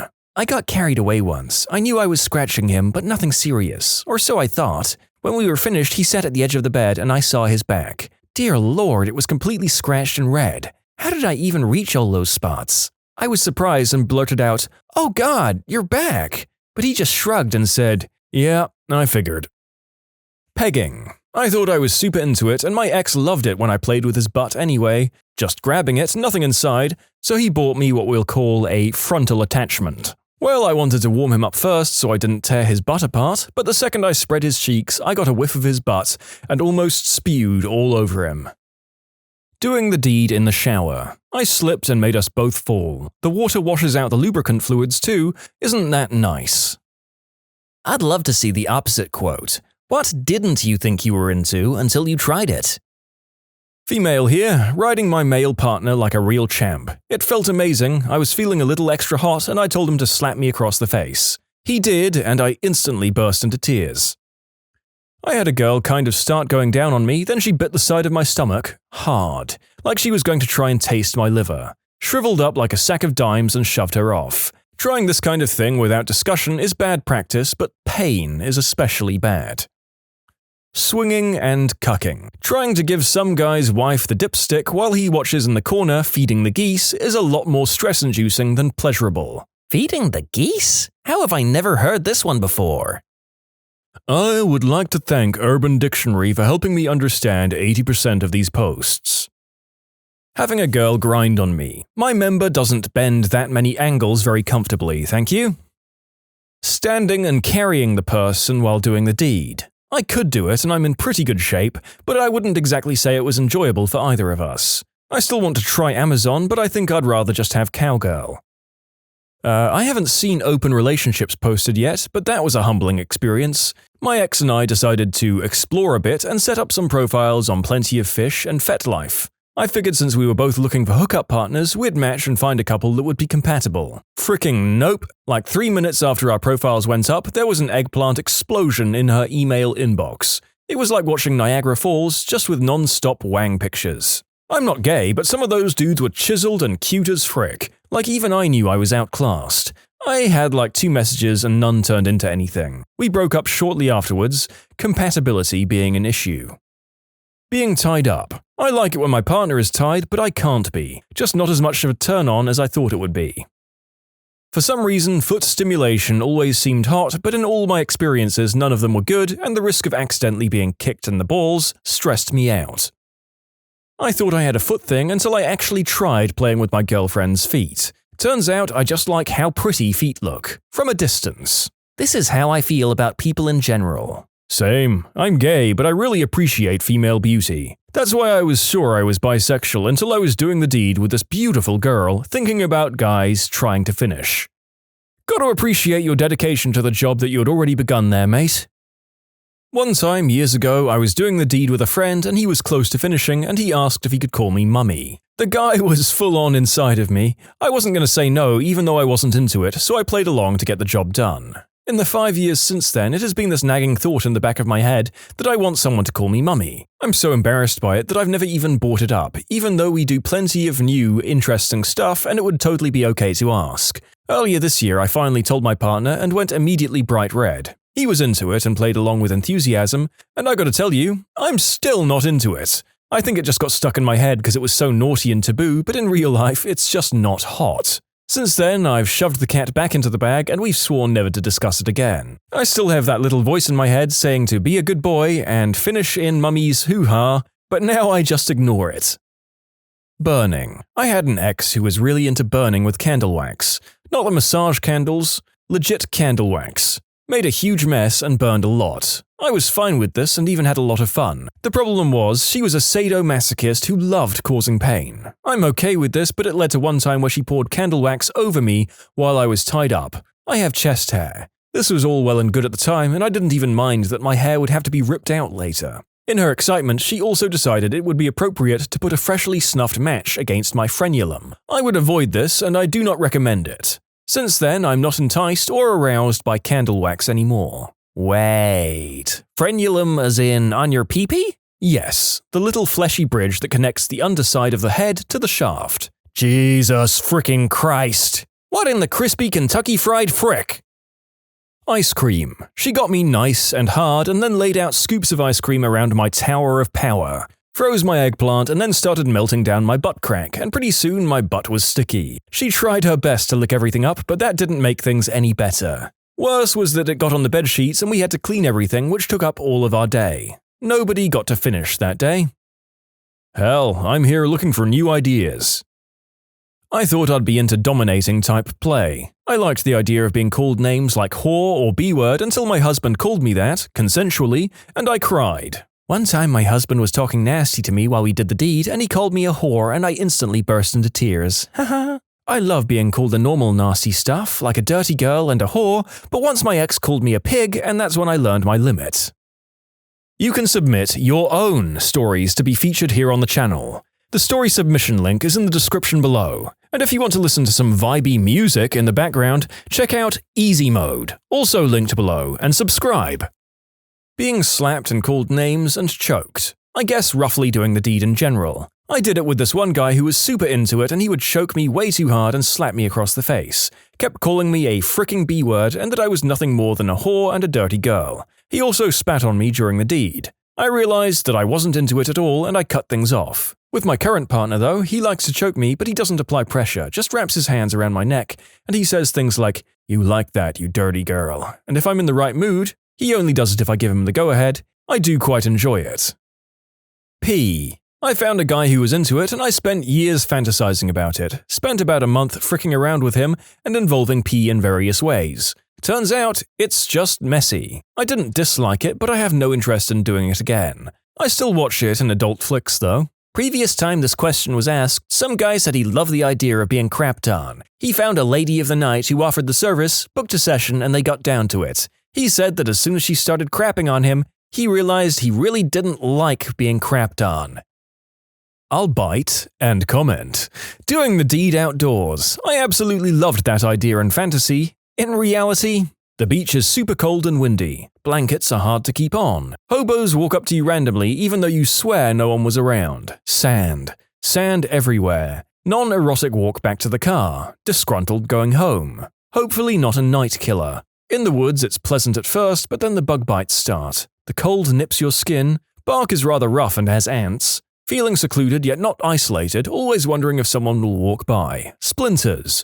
Rocks that are pointy jabbing into random parts of your body trying to do positions. Wild animals around. Other than that, the other that I'd say is melon clamps. I thought they were more exciting than the painful they turned out to be.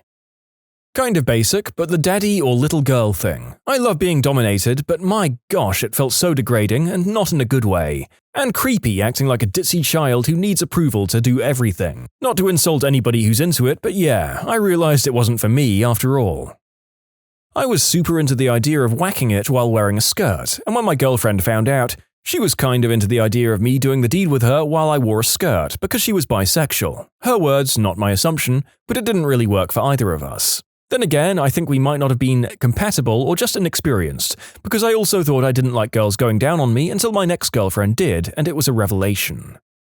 Gangbang. Definitely not working out in my favor. Agreed. I didn't actively dislike it, but 4 dudes whacking the goose while watching you do the deed is a little strange. I was mostly shocked by the lightheartedness and jovial atmosphere. Do you want to turn in her butt? Oh, sure, thanks, man. Absolutely, let me get out of the way. When the whole thing was wrapping up, the chick was on her knees with everything getting ready to splooge into her face, and one guy almost blew it on my shoe, and I said something to the effect of, "Hey, watch the shoes, man," to which everyone, her included, started cracking up, just to further illustrate the jovial atmosphere. Well, after reading that, I can confirm what I already knew, that I have no desire to try it out. Also, the less of my friends' eggplants I see in my life, the better. Doing the deed with someone who was cheating on her boyfriend. We were friends with benefits before, but then she got a boyfriend. A few weeks later, she still contacted me. Going at her place, I thought it was hot, but then all I kept thinking about was him and how he was probably in love with her, and how crushed his heart would be if he knew. There's nothing fun or phantasmagorical about that, I thought. I had a panic attack, left, cut contact with her, and now I just feel dirty. Every bit deserved, though. Pegging and milking. It was fricking exhausting. I felt like, why haven't you splooged already? I'm bored. After an hour of licking, positions, thrusting, titillating, the taint, Crisco, blah blah blah, I felt blessed as a woman and I had a new respect for the endurance people had to get me off. Pee. Even if you're cool with it during the act, the second you get off you realize you're just covered in pee. And if you're like me, you try it again just to be sure and you want to bang your head into a wall because you can never be unpeed on. I don't know if it's the same per se because it's kind of mainstream, but 3-ways just aren't as fun as I thought. The pressure to make sure everyone was having a blast kind of ruined it for me. Don't want anybody to feel left out, you know? Doing the deed outdoors. I got a 2-inch splinter of wood shoved right up my butt. In the cheek, that is. Can confirm, ended up with half my leg covered in poison ivy. And no, dumb 17-year-old me didn't see any poison ivy around before the deed. Being called daddy. The first time doing the deed with this girl I met in a bar, she goes right into, "F me, daddy." I always thought it would be hot to hear, but nope. Instant eggplant kill. My mind immediately went to, oh crap, she might have some serious issues. Turns out I was right too. I thought I'd be into choking. I already liked to be lightly spanked and act like a bratty sub. I think it's funny to be annoying, so I just thought it would be a natural step in my kinks. Didn't like it one bit. Nothing bad really happened, no freak accident, just got turned off real quick. I once hooked up with a girl who said she liked to be choked. I was kind of a mild guy, but I was like, okay, if that's your thing. The moment I saw her eyes as I was grasping her neck, I thought, holy crap, she really likes that. And that turned me on like frick. Also, it's nice to be lightly choked when being treated yourself. See, on the one hand, it kind of upsets me because I really thought I'd like it because of what you described, and that sounds awesome, but alas, it just does nothing for me. Woman here, doing the deed while asleep. I'd go pantyless when sleeping out of comfort, but I also gave my boyfriend the go-ahead to frick me if he wanted. Didn't bother with foreplay, just his eggplant. I wasn't prepped and it didn't feel great. Another partner kissed my hotspot when he wanted it in the morning, whilst I was asleep, and it made a difference. Having a willing, of course, shall we say servant. I thought it would be hot as heck to have an undressed girl in the apartment following my every command. In the end though, it just felt awful. Instead of suck my fricking member B-word, it was suck my member now, if you want to. Please? Easy, milk or pain stuff. I went through a bad breakup, went to pick myself up via sleeping around. Slept with a recently ex-pregnant girl who was into pain and leather and other stuff. That crap hurt and I was uncomfortable, and don't get me started on the milk, disgusting, and it got all over. Had a long cry after that one, I still gag when I think about it. I thought I was bi until I sucked a member and now I'm gay. Anime body pillow doesn't feel real enough. Who would have thought that? I thought I would like female domination, so my girlfriend tied me up and just started beating the crap out of me. She hit my wang with a whip and it started bleeding so bad I had to go to the emergency room. You can imagine how awkward that was. Not sure if this qualifies as a kink, but like many people I thought that bigger was better in the eggplant department. Then I slept with a few people who had big ones. 1. Ow. 2. Fricking ow. No thanks, not into it. Now I'm with a guy who fits me perfectly, in a physical sense, although we're compatible in other ways too, and doing the deed with them is the best. Not too big, not too small, just right. 15 years of marriage and I tell my silly husband he too has the perfect eggplant, and he still denies the compliment. Average-sized eggplant is the best eggplant. Period. I really thought I was into having someone pee on my face. Unfortunately, the angle was wrong and it went up my nose. Burned like heck and tasted awful. I'm really not into that anymore. Does anyone else here have an incredibly boring bedroom life and is just reading and listening to the responses for fun? I've had several times I'm so turned on I want to splooge and eat my own splooge, but once I actually get off, that desire disappears instantly. Once I tried it out of curiosity and a simple lick was enough to verify that it's not for me. I was in my early 20s and I thought I was into some more advanced stuff. I took to the internet and found a D couple through AFF who wanted a third, who was also a dom. I was feeling adventurous, so I agreed to play. I'd only had some vanilla stuff before, so what started happening was blowing my innocent mind. First off, this was a very attractive couple. The wife was hot. She started by laying across my lap with her butt in the air. I was whacking her butt. I'd never done this before. I just had no idea what I was doing. Then he put a leash on her and she's crawling to the back room on hands and knees. We get there and she crawls up onto the bench thing and he restrains her at the wrists and ankles. He brings out some floggers and he's showing me how to flog his wife. This is all super crazy and intense. He ends up aggressively doing it with her with my eggplant in her mouth. I'm 10-ply down there because I'm so nervous. He ends up finishing on their bed. It was a little awkward, but all in all an eye-opening experience. Turns out I enjoy some ropes and a little bit of rough play, but I'm not much of an aggressive dom. I had a massive public but discreet thing as a teenager. My first real girlfriend and I couldn't really get alone time to do the deed because her mum was homophobic and hated that I was making her daughter gay or whatever. So it kind of worked out that we had to do the deed in public places. We went on a date to the mall together and she tried to get me to go down on her in the family bathroom.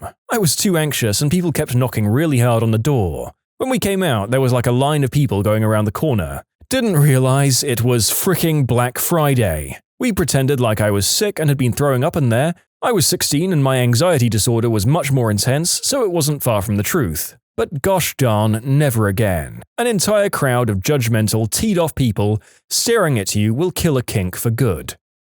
What's the scariest glitch in the matrix you've experienced? So I was in a friend's apartment with a bunch of people just hanging out. Eventually, I ended up on the floor sitting due to a lack of seats. Then it hit me. That feeling of déjà vu.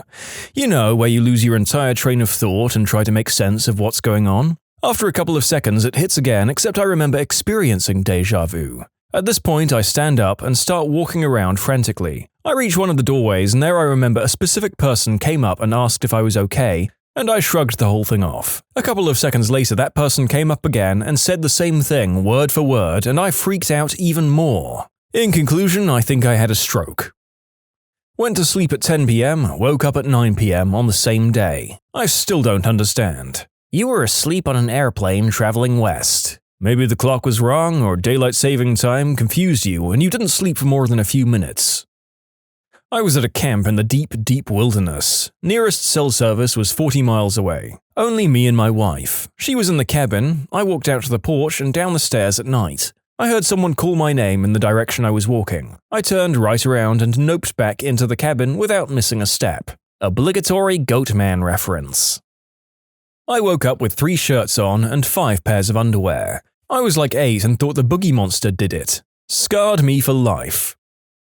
I was completely convinced that my family had told me that my uncle died. I even bummed out about it and talked to people about it at work. Then 2 weeks later, my sister brought him up and I said, "Wait, he's dead, what are you talking about?" And realized that my brain had just fabricated all of the memories. Or I'd had a dream so realistic I'd assimilated it as real memories. Very spooky. Yup, in stressy times, I'm particularly prone to really vivid dreams about unpleasant life events, both remembered from the past and imagined.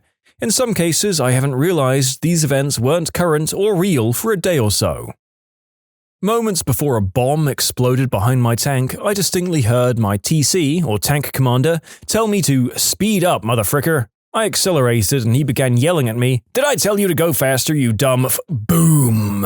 No one else heard him tell me to accelerate except for me. To be fair, this was late at night in 100-degree heat in a reclined position. I could have been driving in my sleep. So it was a good thing. Like if you didn't speed up, it could have hit you instead of being behind you. Poor as frick and living in a dreadful flat with my best friend. We scraped enough together for a 6-pack on a Sunday night. Monday morning there were 6 empty stubbies on the coffee table and 1 beer still in the fridge. We kept that magic beer for a while because it was magic, and then I forgot it was magic and drank it. I can hear that conversation. "Hey man, where's the beer?" "What beer?" "The one in the fridge." "Oh yeah, I drank it." "You drank the magic beer?" "Oh, frick." And then a somber moment and reflection. But it's okay, because that means he becomes magic. When I was about 8, I saw my mum walk into my room. I followed her because I was looking for her. When I entered my room, no one was in there. I then found her in the living room, which was all the way at the other end of the house. That was not your mom. Yep, she's usually walking into my bedroom. At work, bored as heck, checked my contacts for someone to talk to. Scrolling down and I noticed a high school girlfriend's name who I lost touch with for a couple of years. I mean, no phone calls, no discussions or common things with friends about her, nothing. The very moment I saw her phone number, boom, she rang. Not necessarily the creepiest story here, weird enough though. Sometimes I'm convinced that I can sense when my phone is about to go off. Sometimes I even know who is going to be the one texting me. I have no explanation and could never prove it. But like, I'll have not texted someone all day, and then I'll put my phone out of my pocket to see what our last text was, and they'll text me the second I swipe to unlock my phone. For a couple of good months, many times a week, my best friend and I would text each other at exactly the same instant. Sometimes I wonder if the human body can somehow sense incoming texts or calls, the same way certain computer speakers will buzz for 4 or 5 seconds before my phone notifies me of a text.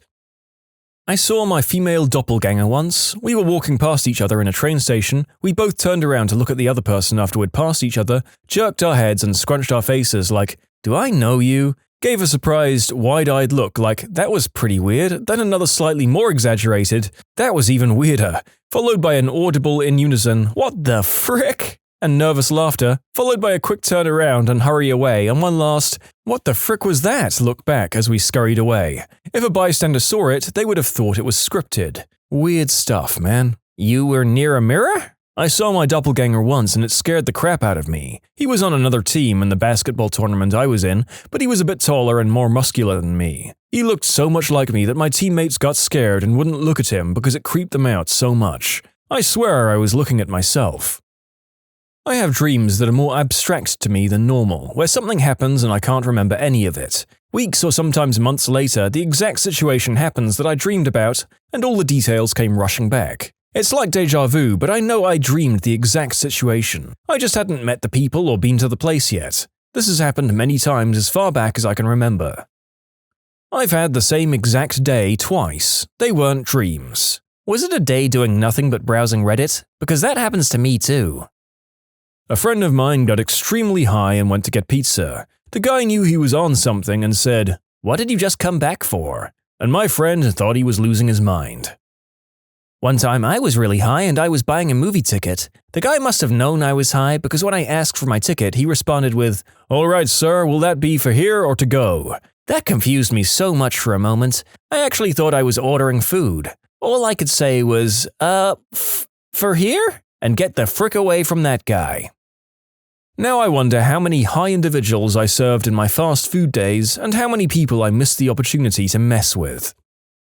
Laying on my bed with the door open, I hear something moving in the house. I was alone and get nervous. I stare at the end of the hallways, but then my dog ambles across going to another room. The sound was just him scratching. I watch him go into the other room and lay down. I think nothing of it and go back to Redditing. I glance up 3 seconds later and he's walking down the hallway again from where he originated, not where he'd laid down, like he teleported back to a spawn and walked back there again. Needless to say, I lost my crap. I'd just come back from a 15-hour shift. It was 10 p.m. I haven't worked a double in a while, so I was very tired. I was on the 91 freeway in California at the Atlantic Avenue exit before the 710 freeway. I was fighting sleeplessness a few minutes ago and told myself I can stay awake. My exit home is only a few more miles. I dozed off. My internal clock kicked in and I whipped my head back to wake myself up. What I saw more than shocked me. I was sitting in the car garage. I looked at the clock and about 15 minutes had passed. So I'd dozed off for 15 minutes, although it felt like no more than 1 second. I'd managed to drive in my sleepy state 3 to 4 miles, off the exit, 2 lights, punched in the code to open the public garage, parked my car and woke myself up. I got out of the car and looked around, making sure I didn't run anyone over. Yep, no blood, no brains, no evidence of body tissues. I followed the news in my area for a few days and there were no fatal hit and runs. When I was a kid, I would always have the same recurring nightmare at my grandpa's house. The dream was always about a man accidentally catching himself on fire and burning to death. A couple of months ago, I found out that a man recklessly caught himself on fire while he was building my grandfather's house. My grandpa even put out the fire and held the guy before he died. Fricking mind frick. The closest thing that makes me think that ghosts are real. You probably heard that somewhere and you weren't paying attention to it, but your subconscious definitely was. This happened about 2 weeks ago. It was hot and there was a storm approaching, so I decided I'd jump in the pool real quick and be out before the hail started. After about a minute in the water, I looked up to check and see 2 eagles just floating there, not moving at all. Like time stopped. I'm sure they were just riding the current, but they didn't even sway a bit. Not left, not right, not up or down. Nothing. I was like, frick it. I dived underwater for a while, and when I came back up, they were in another part of the sky, again not moving. They're catching updrafts before the storm due to the gust front. When a storm comes in, birds like to ride the updrafts because they don't use much of their own energy, but they're able to get high as frick. In Missouri, there's a lot of Native American folklore surrounding thunderbirds, which precede thunderstorms and bring rain, and are a symbol of fertility. Nah, those are just the NSA's freedom drones. 2 days ago, I grabbed a Calvin and Hobbes book while searching for pregnancy books for my manager, whose wife is pregnant. I haven't touched this book in years. I open it up and I find an old birthday card from my wife saying, "I hope you have a wonderful weekend." She died 2.5 years ago. Today is my birthday. I flipped a coin, a quarter or a nickel, and it landed on its side. It was for pizza or wings for dinner. So my dad and I just noped and got Chinese. The correct response was to get both. I dropped a nickel once and had it land exactly on its side like that, no bouncing or rolling, just a thud as it hit the floor. Wouldn't be weird except we were visiting Monticello at the time, which is the building on the back of the coin. You can submit your own stories to be featured here on the channel. The story submission link is in the description below. And if you want to listen to some vibey music in the background, check out easymode, also linked below, and subscribe.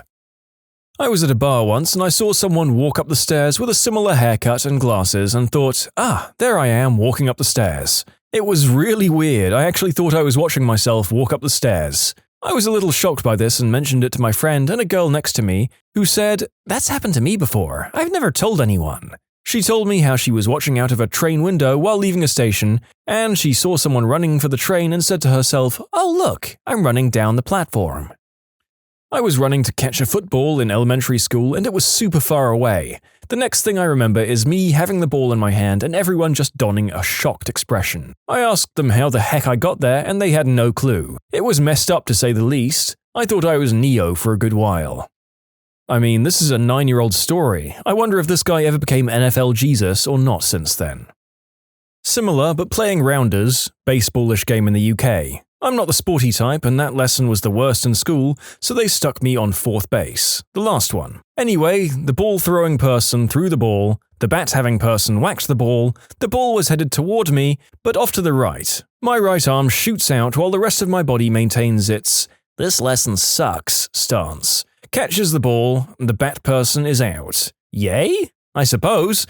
I wasn't even slightly paying attention to the game, and I'm left-handed. I guess my right arm is just a natural sports limb and decided it wanted its moment to shine. Poor thing.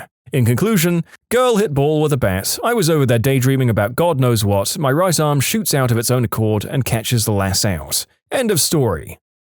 I started that app Tinder recently, and I was chatting with one of the first girls I matched with. I asked her about a tattoo on her arm that I saw in one of her photos. It looked to me like a flaming top hat, so I jokingly asked if that's what it actually was. A few hours later, I was sitting in my bed reading the book The Unbearable Lightness of Being when I see a phone notification. She had responded, "Oh no, it's actually a bowler hat and arms. The artwork from my favorite book, The Unbearable Lightness of Being by Milan Kundera. I have a date with her next week. I don't know if or when to bring it up. Did I just meet my future wife or something?"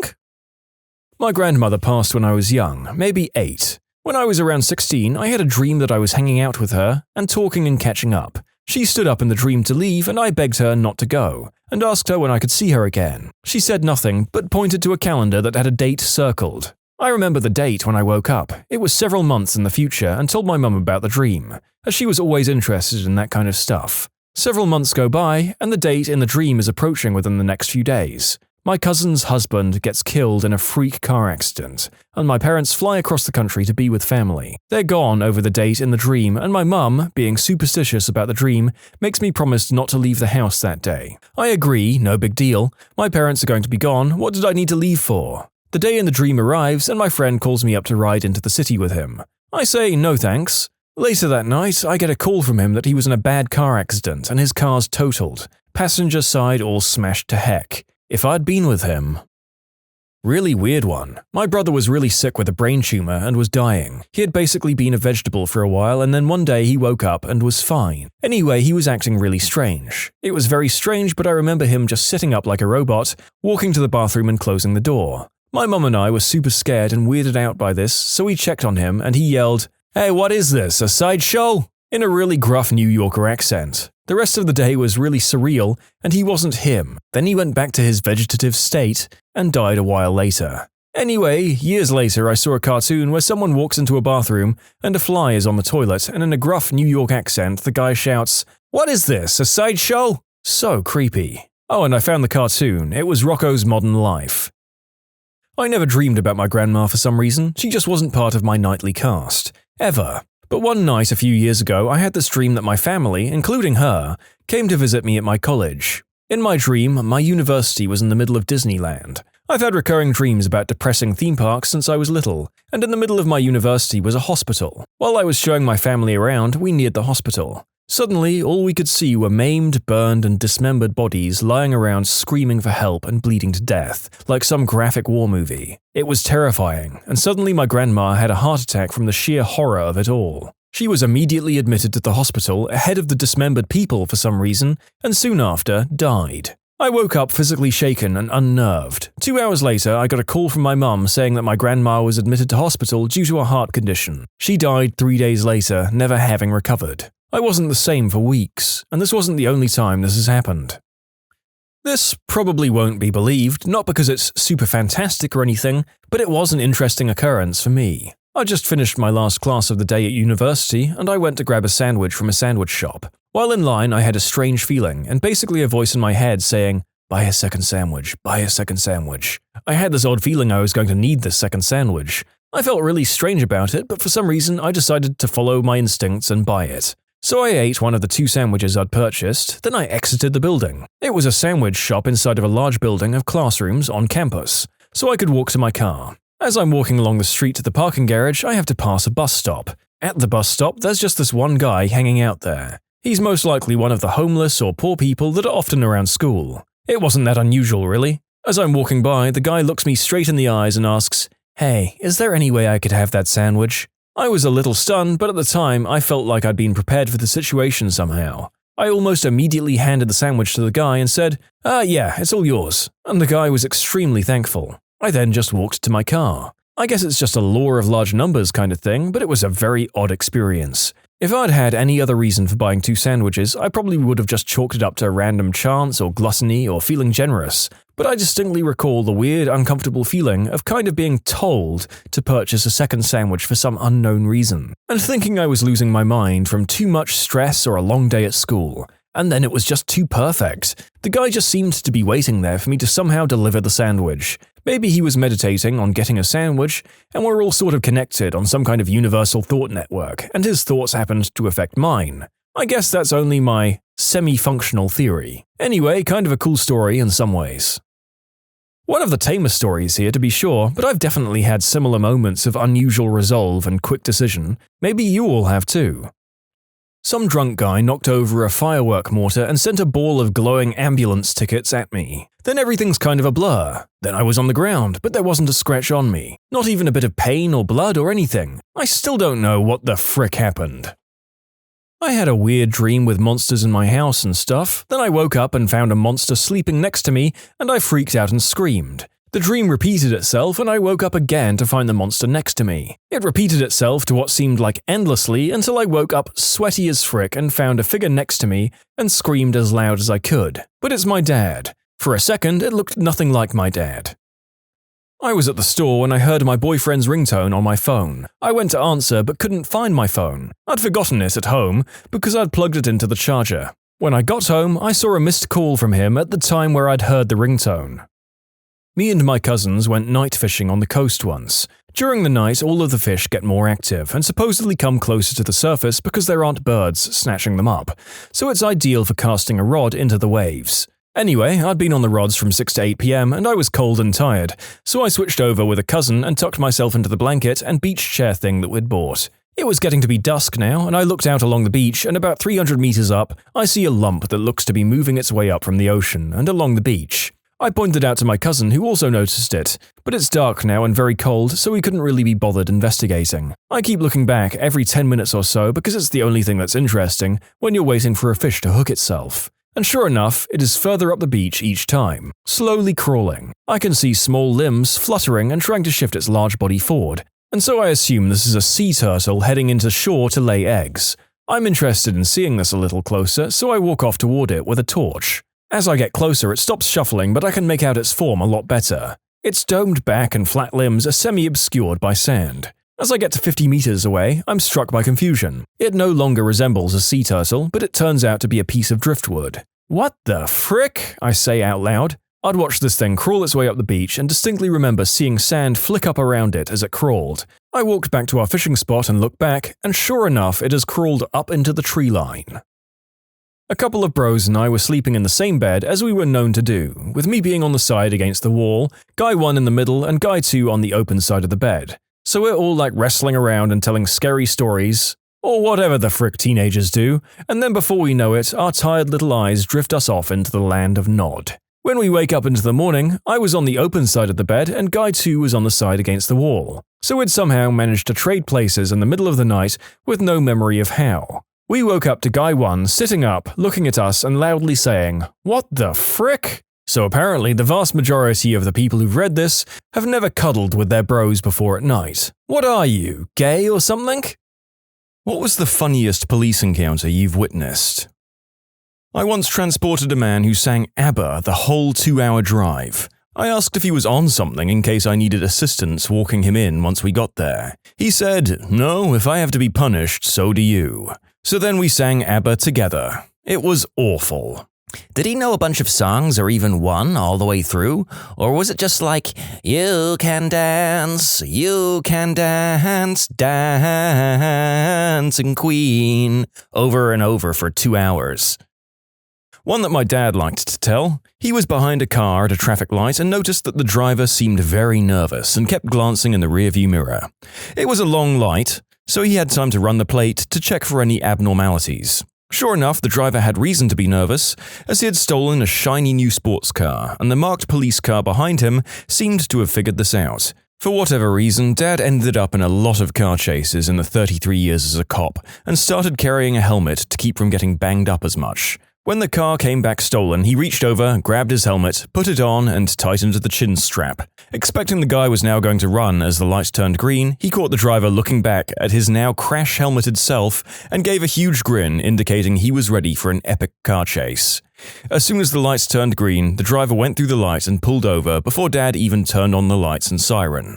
When Dad got to the window and asked him why he'd pulled over, the driver said, "Sir, this car isn't mine, and honestly, I was gonna make a run for it, but then I saw you put a helmet on and I knew you meant business."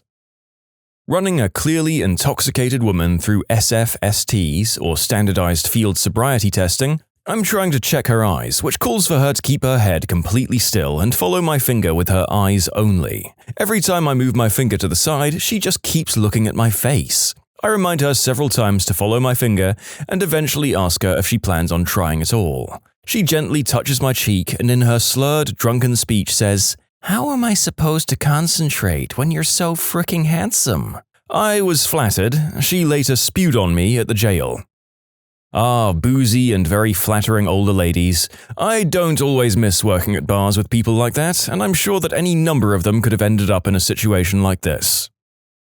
The best one I ever had, I remember it was about 10 or 11 at night, not too early but late enough that it was easy to catch speeders on the highway, doing 30 or 40 over the limit. The speed limit was 90 km per hour, and this vehicle is off in the distance, and I clock him at a zoomy 70 km per hour. I think to myself that the only reason the vehicle is driving slow is due to impairment. I'm figuring an easy impaired charge.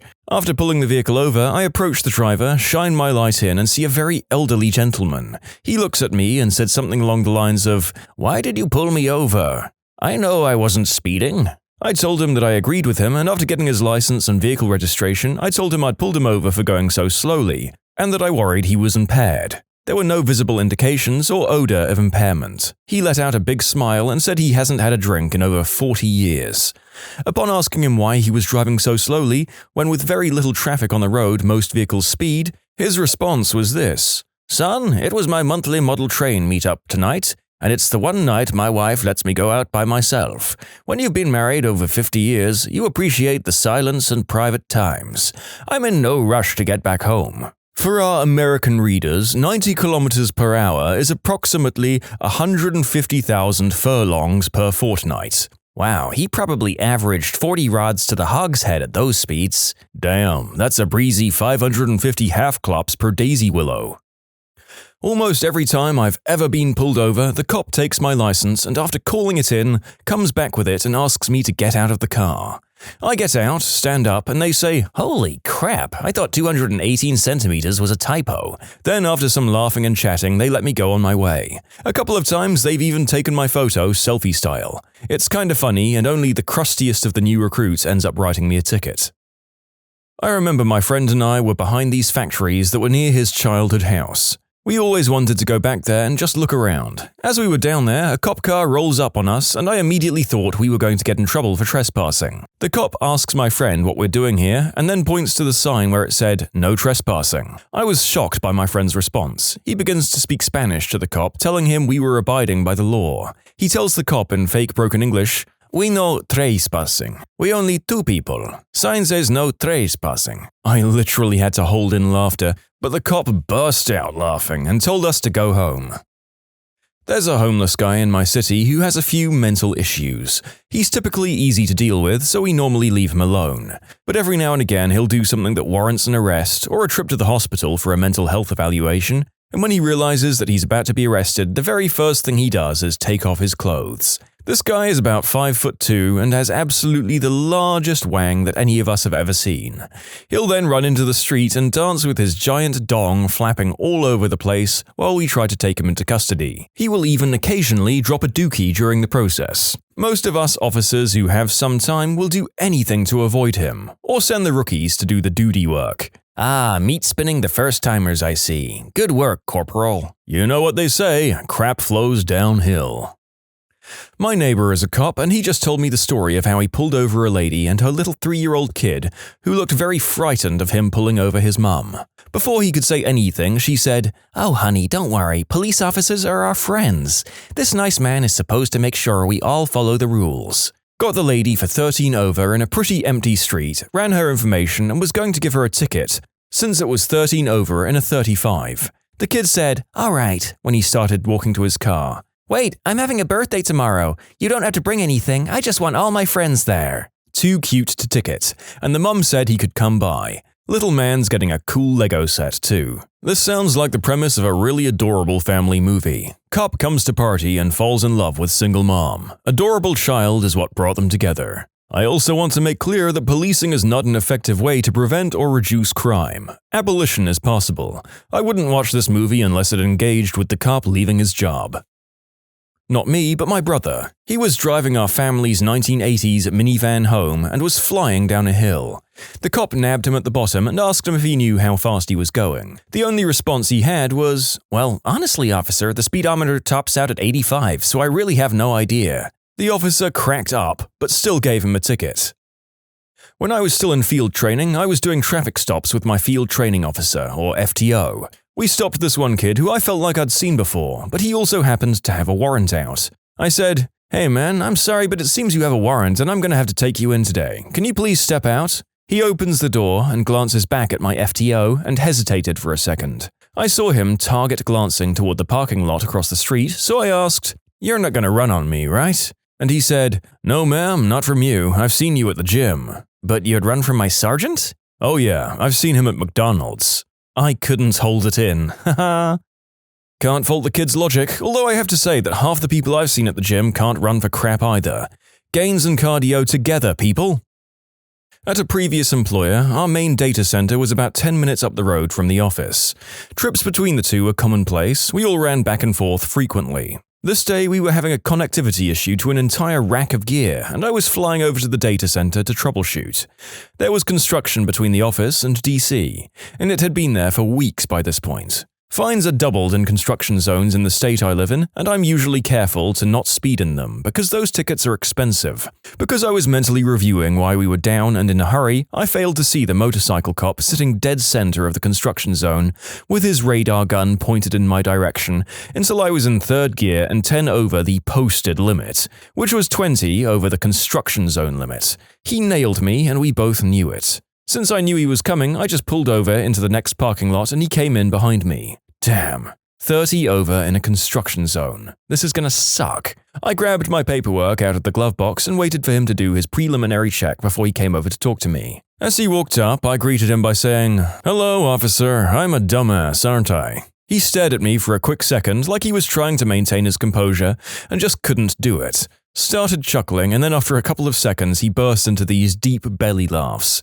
Probably laughed for a good 30 seconds before he responded, "Well, just remember, those are your words and not mine." I admitted to the offense, but asked if he could please get me back on my way quickly because I had this fire going on at work. He was really cool about it. He still wrote me the ticket, but it was for 11 over, and he put the location as an intersection that was past the construction zone. That was about $900 less in fines that I'd be potentially facing, and made it an infraction I could take traffic school for instead of paying the fine. Super awesome guy. In conclusion, sometimes being cooperative and lightening up a not-so-great situation does help.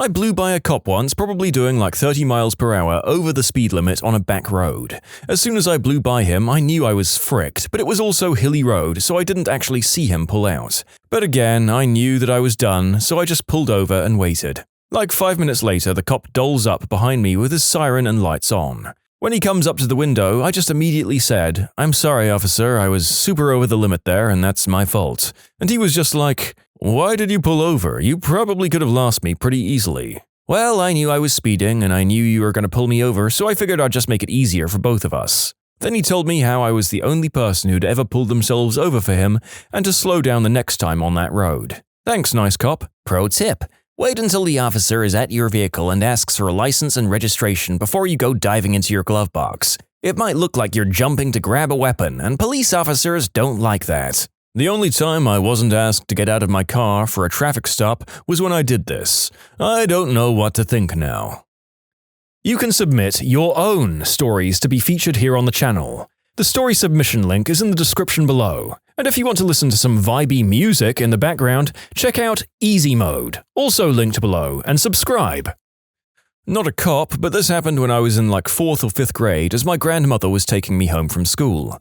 Grandmother suffered from really bad IBS and was speeding to get home to use the bathroom. The cop pulls us over and makes it to the window, and my grandma says, "Look, young man, I have bowel problems and I'm rushing home to go to the bathroom," and just pulls out and leaves. The cop runs back to his car and speeds to catch up with us, follows us through the next small town to her house. She gets straight out of the car and goes into the house, while the cop keeps saying, "Ma'am, come back here, ma'am, you can't go inside," etc.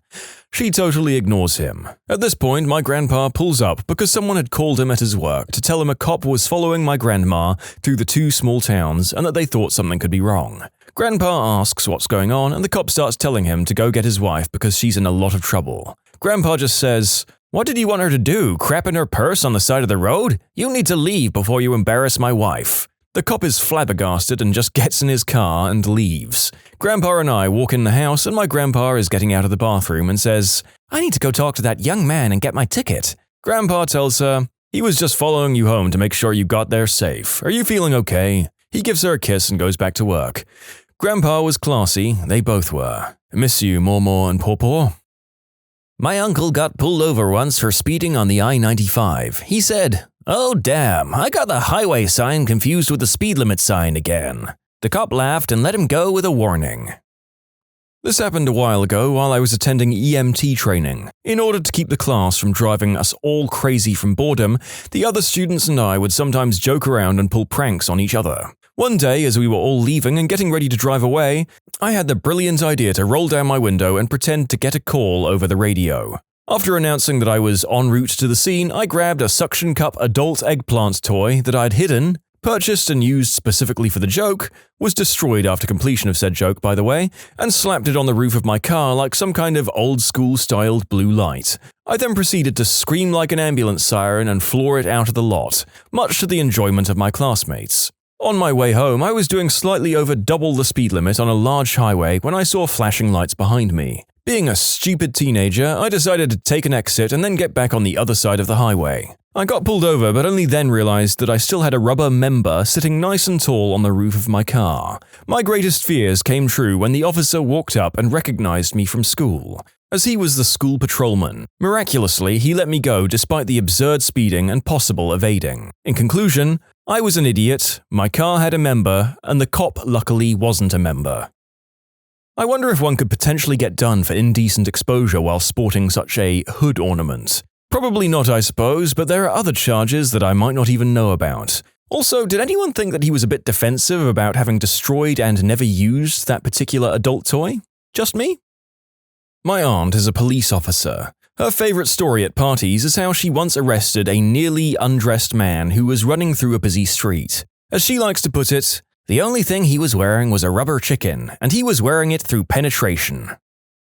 One time I was driving and saw a cop, so I rolled all 4 of my windows down at one time because my tint was illegal. The law where I'm from is that it has to let in 50% of the light or more, and mine was only letting in 20. As he got up to my car, he started laughing and told me he liked my effort and only wrote me a warning. My cousin had his windows tinted dark, but not too dark, and got a ticket. He went to court with the documentation of the window tint job, and the judge said he was good to go. Driving home, my cousin got pulled over for the window tint and got another ticket.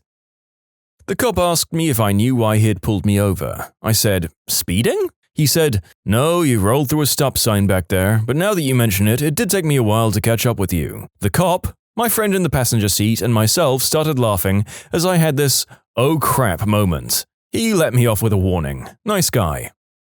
Not a cop, but I made one laugh once when I was a little too drunk and laying on the sidewalk in a bar district. "Son, what exactly do you think you're doing here?" as he taps my shoulder with his boot. "Hopefully I'm reminding you of someone else you like because this was just the worst first impression." He laughed and helped me find some Gatorade and my friends instead of arresting me for public intoxication. "So, Officer Brian, if you're out there, things are going much better, and thanks for being cool with me when things were just starting to get better." 100% true story. A few friends and I go out for our buddy's 21st birthday party, and he proceeds to get rickety wrecked. I'm talking like doesn't know his own name wrecked. So we lose him. Josh is gone. The next morning, I get a phone call and it's Josh. Apparently, he had left the bar, wandered for a while, found a construction site, and fallen asleep on a stack of plywood. He was awakened by a nudge to the shoulder and he jumps up, still kinda drunk, and there's a cop standing beside him. The cop asks him, "Son, what the heck are you doing? It's dangerous to be sleeping out here, especially in this part of town." Josh is standing there in khakis and a button-down shirt, but he's clearly still inebriated. He bends over, picks up the hard hat, puts it on and says, "I'm just early for work." The cop bursts out laughing and lets him call a friend to pick him up. Josh sounds hideous. Oh, I want that to be true. If it is, it's the best drunk story I've ever heard. I'm not a cop, probably closer to a criminal, but one night about 6 years ago I had a local cop near peeing himself. I was walking home from the pub one night when I decided I'd rather get some snacks and call a taxi. I walk up to a gas and convenience store and open the door. I noticed no one was at the cash register, so figured they were in the bathroom. I grab a sandwich, some chips and a giant piece of beef jerky and go to the checkout. I call out hello a couple of times and then jumped out of my skin when the alarm starts to go off. I panic and start to run out of the door and then I stop and grab my food.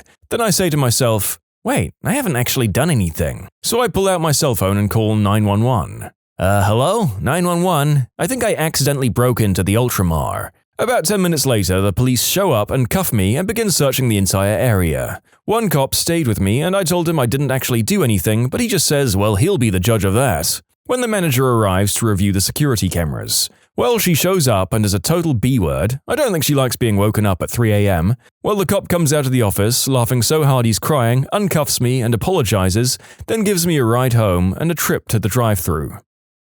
I was flagged down by a random motorist. I contacted the driver and he advised me there was a gentleman running out into the street and throwing rocks at cars near the water tower. I advised radio and requested county to respond since it would be on a county road. I approached the area and didn't see any pedestrians in the road or anyone throwing rocks. However, I did see a lady parked on the shoulder, making what appeared to be a frantic phone call. I pull up next to her and asked if she'd seen the rock thrower. She advised she did and pointed at another roadway. By the time county shows up, we both proceed in the direction the second motorist advised. The deputy and I make a right turn and sure enough, there he is, undressed, with his boxers down around his ankles, standing square in the middle of the road. The deputy and I exit our cars and start walking toward the guy. As I'm walking, I notice a pair of blue jeans entangled in a barbed wire fence to my left.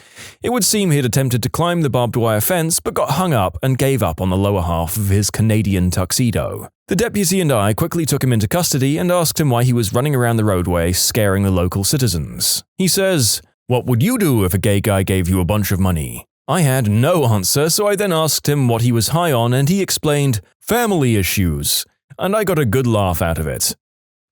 My friend of 16 years at the time's dad was a cop. His son is driving downtown Chicago and does a U-turn almost directly in front of a cop. Said cop pulls him over and sees that he has a police organization sticker on his windshield. The cop said, "Who's the cop?" The kid says, You are, officer." "I meant in your family, idiot." The bud's answer sounds like something I would say in this situation. Funny that family members of cops can also be complete jelly-legged morons when they think they're in trouble with the law. I got pulled over once. The cop came up to the car and saw I had a bag stuffed under my front seat. He said in a really heavy Jersey accent, "What's in the bag?" In my fakest Jersey accent, I said, "Socks, officer. You want to see 'em?" He started laughing so hard he just told me to get out of there. Friend is riding with her sister to a friend's bridal shower. The 5-year-old niece, a total sassy pants, is in the car seat behind her mum. Driver. Police pulls mum over for speeding and asks, "Where are you headed in such a hurry?" The 5-year-old rolls down the window, looks at the cop with her mum's sunglasses on and states, rather loudly, "We were going to my auntie's party. she's getting married and I'm going to be the flower girl, and then rolls that window up like the starlet she is. The cop got the giggles and couldn't ticket her mum because, well, she was obviously just chauffeuring a star. When I was a cop, my partner was giving a man a field sobriety test after the man had wrecked his car. After denying being drunk several times, he said, "Okay, look, I'm going to be completely honest with you. I've had nothing to drink, but I am high as a B-word." We all laughed and he went to jail.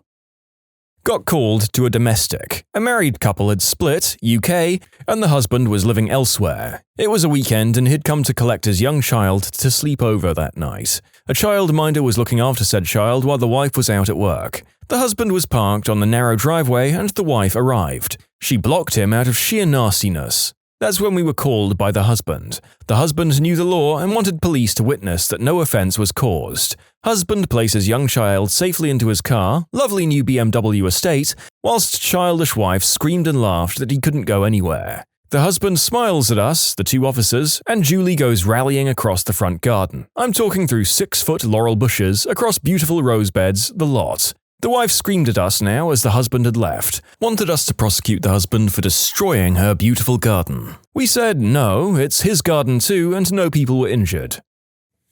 How are white people stereotyped in predominantly non-white cultures? My wife from Cameroon was very surprised when she first saw white people that were poor. She didn't think it was possible. However, once I went to visit a market and I heard a guy shout, "White people are rich, but not this one. This white guy is poor." That was probably a clever way to get my attention to sell me something. Maybe as a consequence of being thought of as rich, white people are very important or prestigious. Once we met a cousin of my wife who was bragging that her husband had several cars. My wife replied, "Yeah, well, my husband is white." In Cameroon, most people believe in sorcery. One guy who was apparently knowledgeable about these kinds of things told me sorcery doesn't work on white people. +10 magic defense. Frick yes, hidden racial bonuses for the win. In the mountains of Peru, it's an urban legend of sorts that white people will steal children. So much so that when I'm around a misbehaving child, the mother almost always threatens the child by saying that the gringo, me, will take you away. That's kind of funny. As a white, I hold the stereotype that many South Americans would kidnap me and either sell me for ransom or as part of a substance cartel plot. Back in high school, we had 60% foreigners, Korean or Taiwanese mostly. The funniest thing I've ever been called was a round-eyed burger muncher. The kid was serious too. When I lived in the Middle East, I was told by an Arab friend that she always thought that white people, mainly the women, were very loose with their bedroom morals, and stuck up. It explained a lot of the not-so-nice things some of my classmates said about or to me before they got to know me. "You're not loose and stuck up like the rest of us? I'm so confused." "My grandfather was killed by being a stuck-up loose woman, you insensitive clod." "Oh, that's probably how I'm gonna go too." "We'll just mud wrestle our confusion away, as is the white custom." A lot of my Middle Eastern white friends think that white people only ever eat turkey and mashed potatoes or meatloaf. Well, to be fair, there are definitely certain gym-goers who would exclusively eat turkey if they could. There are also some Caucasian replies to this statement. "That's ridiculous. We only eat bacon cheeseburgers and fries, of course." "I nominate the milkshake as the official white person drink." I lived in a predominantly Hispanic area, and one thing that was always associated with white people was money. You were a rich white kid no matter how much money your parents had. No matter where you lived or how poor you were a rich white kid. "Hey man, look at Richie rich white boy over there, strutting around the Walmart car park, begging for change like he owns the frickin' place. Rich jackass." Among Dominicans, white people are considered rich and generally friendly. We also think that no crime occurs around white people. It's considered highly respectable for a Dominican woman to have a white man, even if he is a low-life substance dealer. I can honestly say that most Dominican mothers would rather have their daughter date a white substance addict, garbage man, than a rich black doctor. White people are considered so above everyone else in our society. The funny thing is that to outsiders, Dominicans are black. Dominican women in the US want to be as far away from black culture as possible. They think they're white, basically. It's quite funny. When I went to the Dominican in October, they treated us like frickin' royalty. It was ridiculous. Our busboy told me he hated black people, which confused me. I assumed he was talking about Haitians. And all of the women wanted kisses from my blonde-haired, blue-eyed kid. They'd all call him over with Nino Blanco and ask for kisses on the cheek. My wife said, "Well, at least we know he'll never have a problem with the ladies in the Dominican." In Zimbabwe, white people are thought to have no knees. This is due to them wearing long trousers and dresses all the times, apparently. It's also, apparently, extremely funny to them. This is extremely funny. A real knee slapper, or a long leg slapper as my white brothers would call it. My brother's in jail for being a knee slapper. It's classed as racially aggravated assault. I've been to Liberia a couple of times, and I've picked up that a lot of the people think that the white people are rather ignorant of how the world works. They're very nice and helpful, but they make you feel like a child sometimes. Most of the time you have to rely on actual children to figure out what the heck is going on. In all fairness, perhaps you should have let them watch out for you, even if it makes you feel like a child, given that you're visiting fricking Liberia. Quite. The kids who I met there are more mature than a lot of my grown peers in the US. That said, they will kick your skinny white butt in kickball. Holy balls are they good. Stereotypical white statement. I'll use my credit card. Oh, and do you have any non-dairy creamer? I used to live in South Korea, and according to my friend, there's a belief amongst a few Asians that white people are less evolved because they have more hair. I'm a balding white male. Am I evolving? Will I get superpowers? My chemistry teacher always said, the more hair I lose, the more head I get. That's actually a brilliant joke. Most kids won't realize the dirtiness of it until they're long gone. Or I need to get my mind out of the gutter. I've lived in Tokyo most of my adult life. There's a stereotype hierarchy that goes from foreigner, that's the most important, then to the subsets of white, automatically considered a loudmouthed American who only speaks English, or black, automatically considered a hip-hop gangster who only speaks parody MTV English, or Asian. Yes, that's a stereotype in Japan. You'll be considered a dirty, poor Asian. I'm a musician, and unfortunately my appearance means I fall into a further subset, dangerous foreigner, probably a drug dealer. Because in Japan, everyone assumes most crime is by foreigners. Actually, crime by foreigners is proportionately much lower. So I get stopped by police all the time. I should add, just as being a black guy in a nice suit getting a coffee in Manhattan is a very different experience from being black with sagging pants and walking into a truck stop in Alabama, so Japan has a wide range of contexts which will affect your treatment here. My friend from Vietnam always talks about white people being crazy. He'd say if a black or Asian guy wants to kill you, he'll just shoot you. But if a white person wants you dead, he will eat you and commit the unspeakable act on your family. Well, to be fair, in Vietnam, it's not hard to see where this one came from. White people dance with their elbows instead of their hips. False. I do not dance at all. In your face. Then you ain't no friend of mine. White guy here, but when living near the border, I had 3 different Mexican guy friends tell me on 3 separate occasions that white women are freaks, i.e. promiscuous and adventurous to the point of intimidating. Apparently I've been hanging around the wrong white women. Nah, you just haven't been hanging around enough Latina women. White women are freaks in comparison, going by general cultural tendencies. Oh, I know, the Mexican girls had flirting perfected beyond all comprehension, but from what I could tell, that's as far as it goes. See Pierce Brosnan's quote as Julian in The Matador. After flirting with some Mexican schoolgirls, he says, "I hate these Catholic countries. It's all blushy and no..." redacted by the narrator of this video. Where I grew up, the word for white man was mzungu. Came from the word kuzunguka. It means to walk around in circles. In my opinion, this is a good basis for what they thought of white people. They sell shirts with Mzungu written on them in Kenya, presumably to tourists. My white father bought one because he thought it was humorous to have a shirt with "white guy" written on it. Did you grow up in Zambia? I was there this past summer, and wherever I went, people would point and yell Mzungu. Note to self, if ever in Africa and people yell Mzungu, start walking around in circles and observe reaction. I have one of those shirts. I bought it in Uganda and it says, "My name is not Mzungu." I heard that word so many times in those 2 weeks that when I finally saw the shirt, I just laughed and threw copious amounts of money at the lady. They knew how to work the tourists, haha. I mean, it sounds like it would get you laughed at in the country for wearing it, but if you don't mind, great. Also, I hope you wore it back home just to confuse people.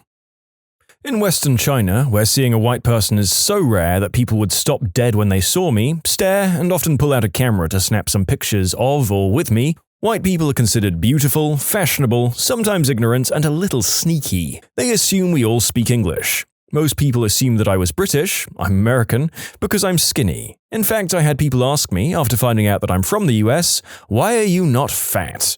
I didn't talk a lot of politics with everyone, kind of a touchy subject in China, but I talked about it with the family I was living with. They thought that Americans were warmongers. They thought it has been too long since we had a real war on our soil and we've forgotten what it's like. We go into war to try and help people, but their opinion is that war helps no one. Some Koreans jokingly think that a lot of white American people greet each other with, "Yo, what's up, man?" with the hand grab chest bump. Every male I know under age 22 does this regardless of race. Male under the age of 22 here, hand grab chest bump overcomes all barriers.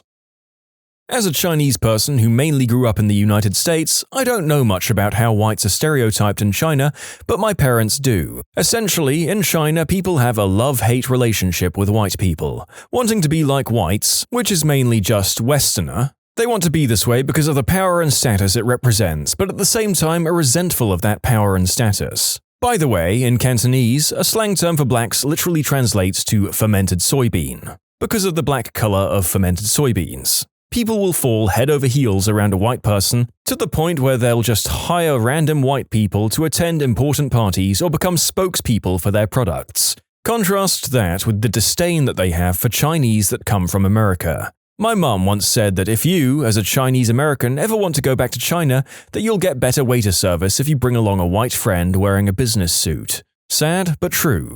There was an Economist article a while ago that talked about how Chinese were crisscrossing Europe to buy a lot of Western goods because it was a symbol of status in society that you could afford to buy those things. Many Chinese, likely due to a lack of education and exposure, are what I'd like to call extreme passive racists. This means that they have very stereotypical views of other ethnic groups, but they don't plan on taking action on those beliefs anytime soon. I'm sure it's like this for many other cultures as well. So you're saying that if I moved to China and bought all my suits, I could do well for myself without a full-time job? I'd schmooze and eat for a living if that was an option. Yes, in fact, there's a lot of people whose full-time job it is simply to be white and wear a business suit as part of a group of people in China. Now we know what Barney Stinson's job is. Ha! Please. You can submit your own stories to be featured here on the channel. The story submission link is in the description below. And if you want to listen to some vibey music in the background, check out easymode, also linked below, and subscribe. I went to Nepal last year and apparently they believe white people never work. I was helping build playground equipment and crowds of people would show up to watch.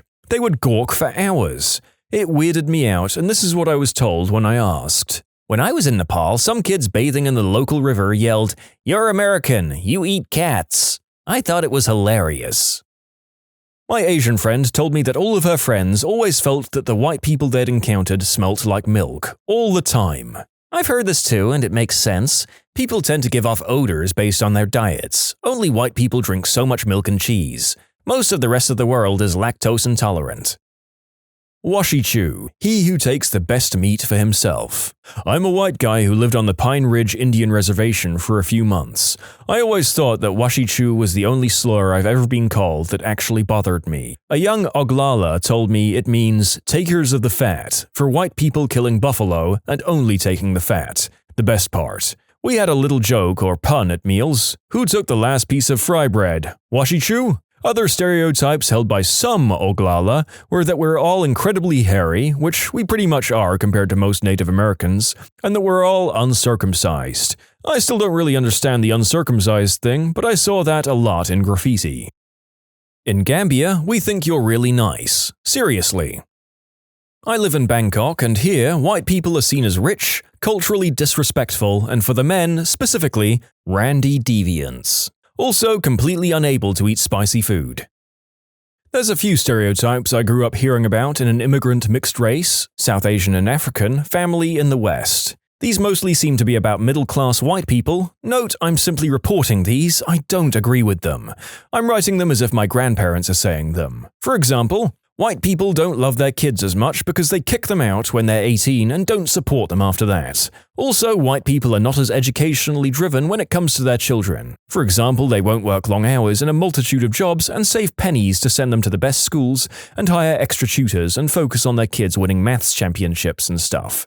The exception to this is Jewish people who are very admirable. White kids, in turn, put their parents in nursing homes as soon as they're able, which is unacceptable. White people are all into artsy-fartsy things like liberal arts and art school and painting that don't get you anywhere. They don't realize that the only worthwhile paths are medicine, law, engineering, pharmacy, sciences, accountancy, and business. White people eat really bland food, like they eat things like chicken, cooked only in salt and pepper, and carrots in strange creamy sauces. White people like to go to India, Africa, etc. to discover themselves, which is hilarious because then they start wearing saris and things and thinking that if you use curry powder, you've made a curry, and attributing erroneous spiritual wisdom to ethnic people. White people are not as clean. For example, white people will put on clean clothes on an unbathed body in the morning, and they only use toilet paper in the bathroom. As in, they only use toilet paper and not water to clean their butts. Also, they wear shoes in the house and own a lot of cats which walk on their kitchen benches. White people are more random about doing the deed, specifically white women. If you take them to a fancy restaurant and give them a rose and chat about poetry, they will sleep with you. Disturbingly, this is according to my grandfather. That's apparently all it takes. Some white people smoke green herb with their kids. White people drink a lot, especially white women who often inexplicably consume wine alone. White people are obsessed with wine. Oh, and one more. White people are too gentle with their kids and don't discipline them properly. See also Russell Peters. Wow, some of these, I won't say white people, but they're accurate to Western culture. Wine, for instance. The first one is funny because in the States at least, the best thing you can do for your kid is make sure they're independent. Americans thrive on the idea of independence. Funny that, to other people, that means you love them less. Out here, we'd find someone weird for living too long with their parents, psychologically weak and codependent.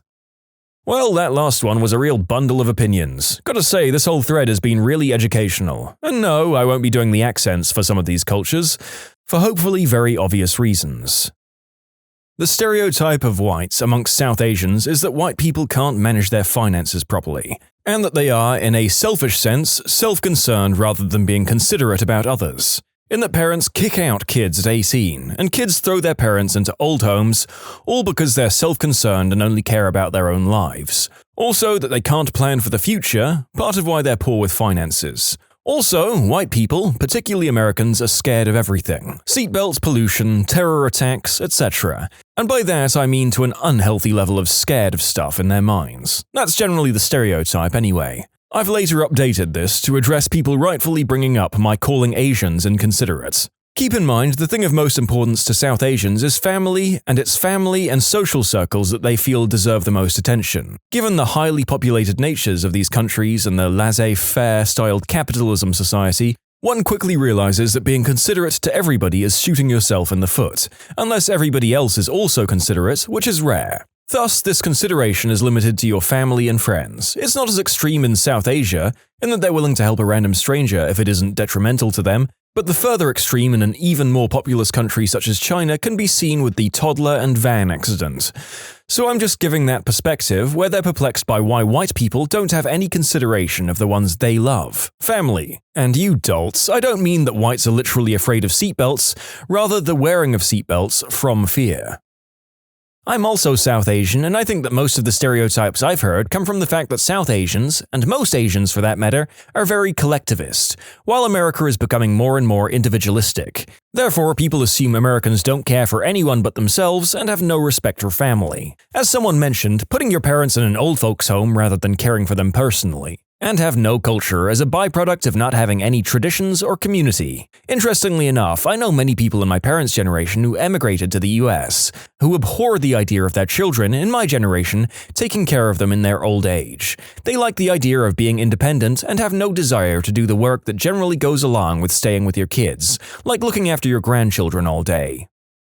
As a Caucasian who lived in China and other parts of Asia for some years, I'm generalizing a couple of stereotypes I came across. Not everybody has them, of course. White people are all from the US. I'm not, by the way, and can all speak English. White people all have money. White people have more beautiful skin and eyes. White people who marry a local and have a kid will have a very smart child, because it's mixed. White people cannot understand Chinese, so it's fine to talk about them openly even when they're 1 meter away, never mind if they understand every word. Many white people have a more open attitude towards relationships. White people can be more rude, but that's mostly okay because they don't know better. As a pink, white, in China, I've pretty much never encountered hatred or open attacks. The racism, for better or worse, slightly favors white, which I suppose has to do with the average income of foreigners there. Chinese have a lot of whitening products advertised, which I suppose may have to do with certain lower status jobs like field workers having more exposure to sun. Hence, they're darker.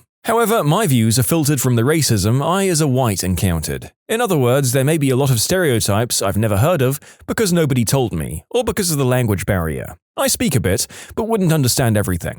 All in all, Chinese were incredibly open and friendly, including being openly outspoken about race. Note that the stereotypes some Westerners I talked to had about Chinese were much more brutal than this. They're like ants, uncreative, can't be trusted, etc. were some of the bad racist highlights I encountered. Also note that the stereotypes of Chinese in relation to blacks are worse too. Talking about race, I've asked a couple of Chinese, what would your parents say if you dated a black guy? And the answer was often that the parents would be strictly against this. As a final note, let's repeat. Above stereotypes are not held by all Chinese. Maybe not even the majority. Maybe they're only a minority. They're just some vocal patterns that I ran into. In my family, I was always told by my parents that white people were lazy, never put value on education, and had no culture of their own. It's obviously not my own opinion. Chinese here. My parents think that white people are all divorced. I'm surprised this hasn't already come up. When I lived in the Bay Area in San Francisco for about half a year, any of my friends that were Chinese or Korean thought that all white people never took their shoes off. I was constantly reminded to take my shoes off when entering their houses because they thought we all just walk around the house dragging dirt everywhere. Chinese in China view white people with fascination and curiosity, like they're aliens from the planet Caucasoid. They generally don't have strong negative opinions of white people. However, Chinese expatriates living in the Western world think most white people are extremely selfish and completely tactless. Many are also seen as outwardly polite but inwardly racist to some degree. Some, not all white people, are seen as excessively aggressive and have very incurable alpha male syndrome. They seem to be poor problem solvers, only able to plan 1 or 2 steps ahead. They don't like to think unless they have to. They can be very attractive but age very quickly and seem to gain weight easily, especially the women. They're thin-skinned. And in negotiations, dealing with them bluntly and directly is the preferred approach over diplomatic and passive-aggressive methods. Also, never let white people borrow anything for very long, because after a while, they'll consider it theirs and won't return it. I lived in South America for 9 years, and the predominant stereotype is that white people are rich, entitled, and immoral. White women are seen as easy. The former comes from nearly a century of abuse from the US government and corporations, particularly the latter. US tourists most certainly do not help alleviate this. The latter comes from adult flicks. As a white guy, I ran into a lot of prejudice until people realized I was far more South American than American culturally, and spoke perfect Spanish. These feelings mostly manifested in me getting charged roughly 10 times the cost a local would, whenever I went anywhere or bought something. Until I began to haggle in Spanish and they realized they'd made a mistake in judging me. I wanted to offer my own experiences and noticed most of the comments up top refer to Asian stereotypes. What names of people you've met made you wonder what their parents were thinking? Boss's friend named their kid Monster Galileo, followed by their last name. The nurse tried to talk them out of it. They called in child services to talk them out of it. The people insisted. Kid goes by Galileo. Honestly, I kind of like the sound of it for an adult or a performer's name, but being a kid named Monster has to be rough in school. I feel like you'd be cool as heck in elementary school if you were named Monster. Middle school would be rough, but hopefully by that time you're coasting on the popularity from elementary and just carry the awesomeness forward. It really depends on your personality. If you end up being a shy kid or do anything embarrassing, that name would be brutal to have. If you're popular or edgy, then it's an awesome name. My boyfriend's grandmother wanted to name her daughter Sunshine. The midwife said that wasn't allowed because it wasn't a real name, and his grandmother had no other baby backup names.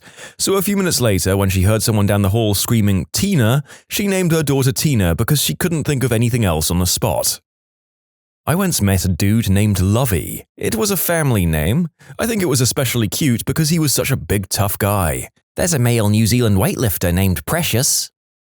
My boyfriend was nearly called Egbert, but predominantly Egg for short. I'm glad they decided against it. I knew a guy named Engbert. I don't know why his parents would call him that because Eng means scary in our language. He was kind of a bully though, so I guess it fits. I worked at a registrar for a while, and among the birth certificates I got, some of the standouts I saw were Killer, Syphilis, and Sweet Prayer Sunrise. This last one was a boy. Any idea why someone would want to name their kid Syphilis? The father gave her both at the same time? The parents probably heard it somewhere, didn't know what it meant, but liked the ring of it. My dad knew a girl in school named Bimbo. Bimbo brand bread is one of, if not the largest manufacturer of bread products on the planet. Except it never really took off in America because we don't pronounce Bimbo like the Mexican manufacturer does. They pronounce it Bimbo, not Bimbo. As much as that might explain where the word came from, I can't imagine that being named after a brand of bread would have been much more preferable to the girl. I guess at least the pronunciation might throw people off. Before I was born, my dad wanted to name me Sky, but he thought that replacing the Y with an I would be cute. Thank goodness my mum isn't stupid, or I might have been named Ski. I knew a woman who named her daughter Sunny with an I. White, new age sort of woman. I don't think she realized it, ever. Was that girl always fighting with her sister, Shia? My classmate's mother was a maternity nurse, and she has a couple who wanted to name their son Colin, but wanted to give him a unique spelling for it. I don't understand why parents do this. It doesn't make a boring name more interesting at all. All it does is set your child up for lifelong inconvenience. They spelled it out for her to put on the birth certificate. Colon. They tried to name their son colon, as in the organ attached to your butt. When my classmate's mother explained this to them, they were painfully embarrassed and asked her to write it down with the normal spelling instead. I don't think they'll ever live it down. I went to school with a colon as well. It was not great for him. Could you pass the salt? Eventually? Conversely, I went to high school with a kid named Colin, and our physics teacher constantly pronounced it colon. Like, how many times does he have to correct you, lady?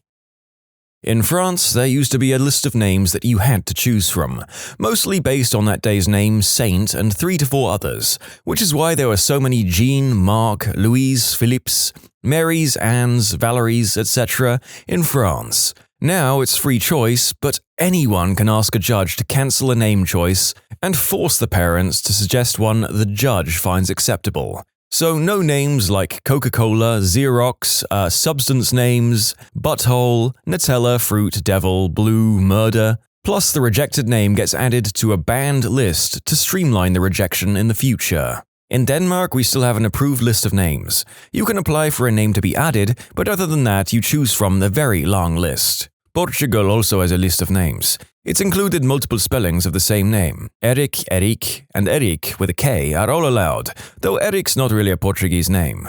And names that aren't just from the Portuguese language. I think they are there so that children of third-generation immigrants can have names from their cultures. However, if at least one of the parents isn't Portuguese, you're allowed to name your child anything that's not offensive.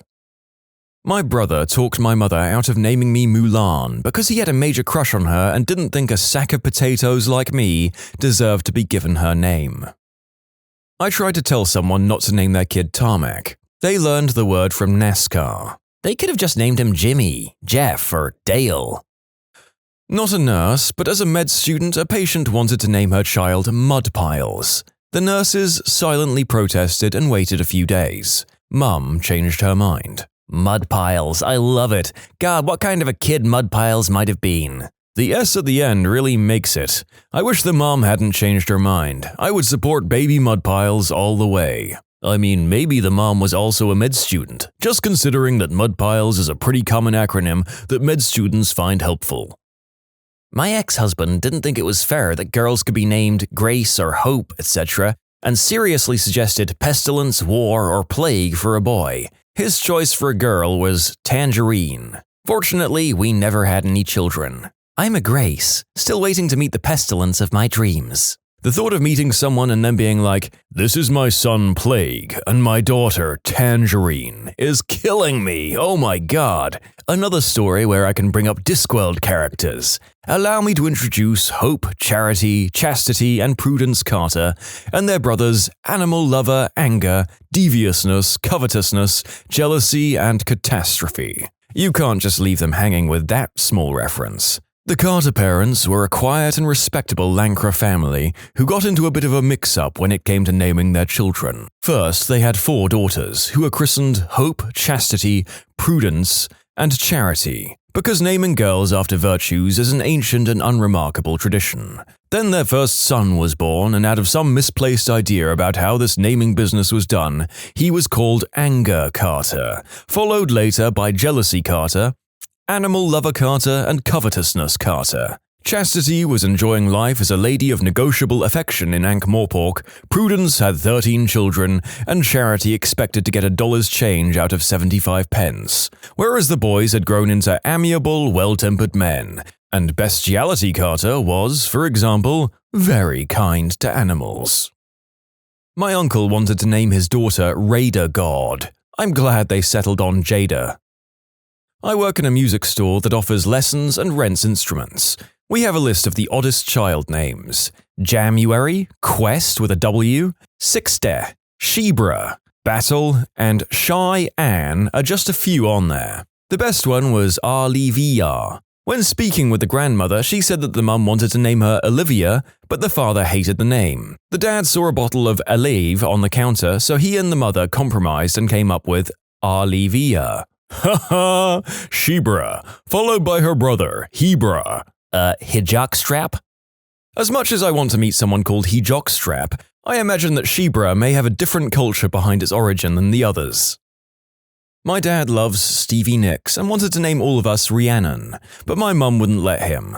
So my oldest sister's name ended up being Stevie Nicole, but now some people always assume she's a guy when they see the name Stevie. Rhiannon is a popular name in Wales. It wouldn't seem unusual here. My sister's name is Rhiannon, but my mom was always scared people would call her Rhea for short, so she only called my sister by her middle name. Kind of funny to type that out. She loved Fleetwood Mac but was too worried to fully commit to the name Rhiannon. I once had a student named Linoleum. Some midwife really dropped the ball on that one. My brother wanted to name our soon-to-be younger brother Corn Peas, and our parents almost went with it, because they felt bad about asking for his input and then rejecting it. Fortunately, they got over that and passed on the name. Cornelius Pearson Smith. Corn Peas for short. Cornelius grew up with a perpetually broken nose thanks to his name. And here my mum was talked out of naming me Violet. Sounds like an old lady, they said. Aw, but Violet is such a cool name. I know. Instead, I got one of the most common names of the 80s. When I went to college, I lived in a hallway where there were literally 6 of us. My roommate had the same first name as well. I do like my name because it sounds good with my last name, but I have only once met a Violet in 37 years, and she's my friend's niece.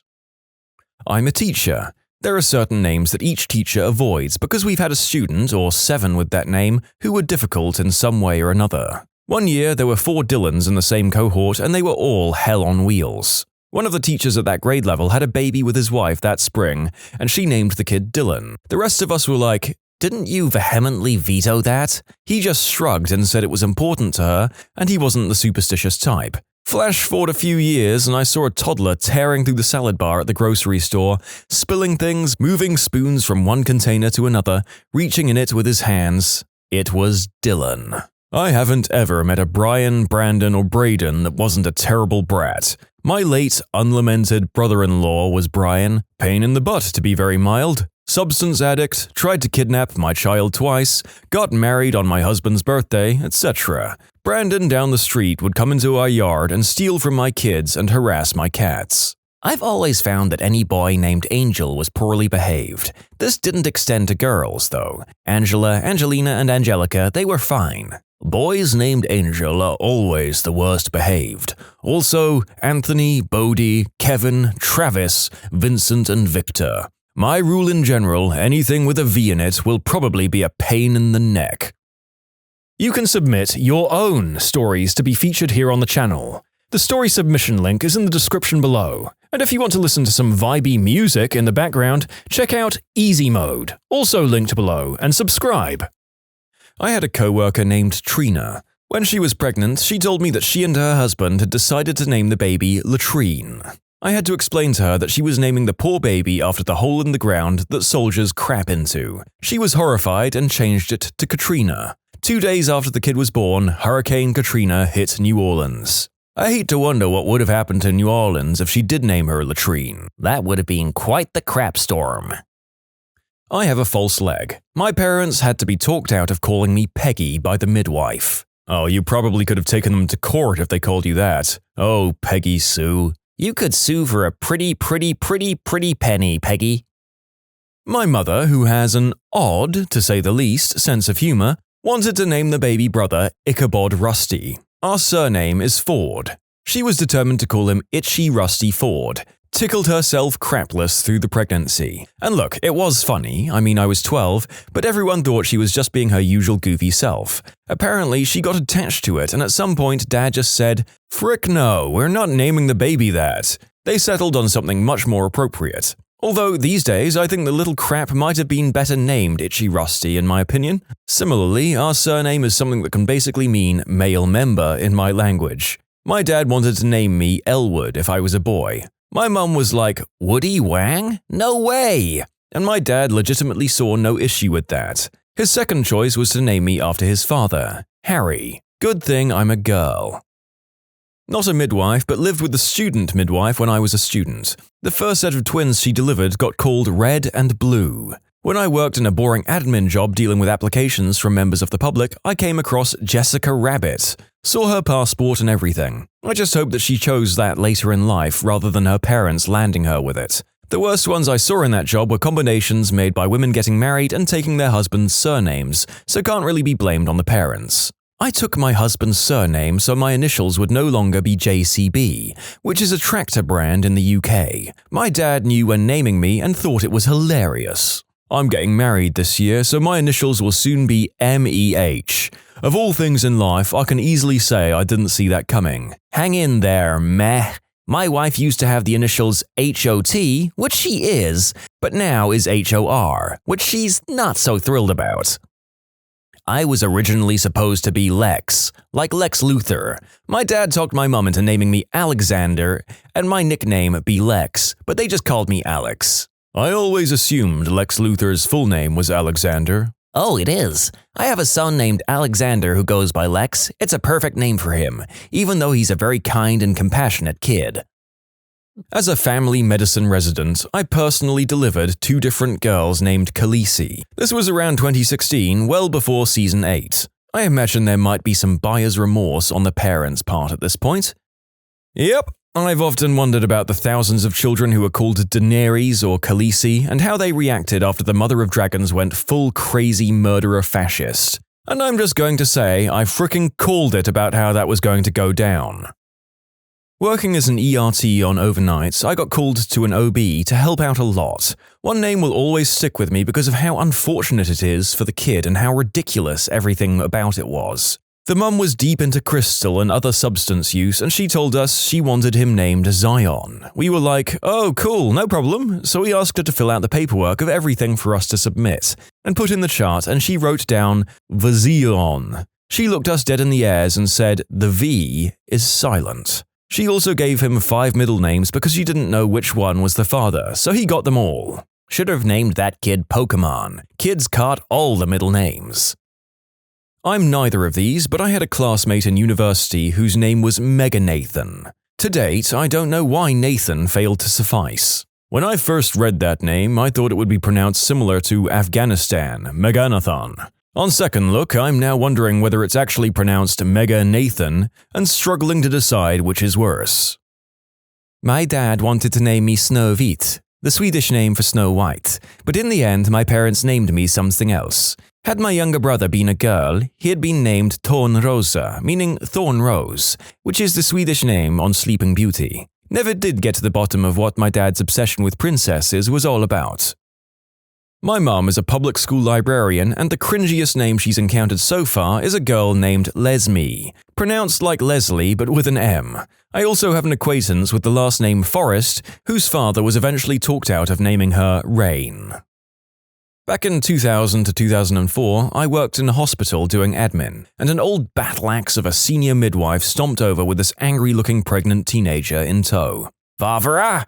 Old battle axe roared. "Varvara! Open up that internet-y thing on your computer." Old battle axe didn't know computers, but she was well scary, so I agreed, and opened up the internet-y thing. "Show this ridiculous child the first thing that appears when you type in the word chanterelle." The angry, pregnant teenager whined about how it was a pretty name and loads of girls were naming their little girl it, and then she went stone-dead silent when she saw picture after picture of nasty sulfur-yellow mushrooms sprouting out of muddy forest floors. "Told you, it's a frickin' fungus!" Old battle axe roared and stamped off to be terrifying and sensible to other pregnant teenagers, leaving me with the angry one. Turned out that the name she'd actually been thinking of was Chardonnay, which is both the name of a very expensive wine and the name of a character in a UK soap opera called Footballers' Wives, which is about as classy as it sounds. The baby got that as a middle name later on, which was fine. The first name was Sophie or something along those lines.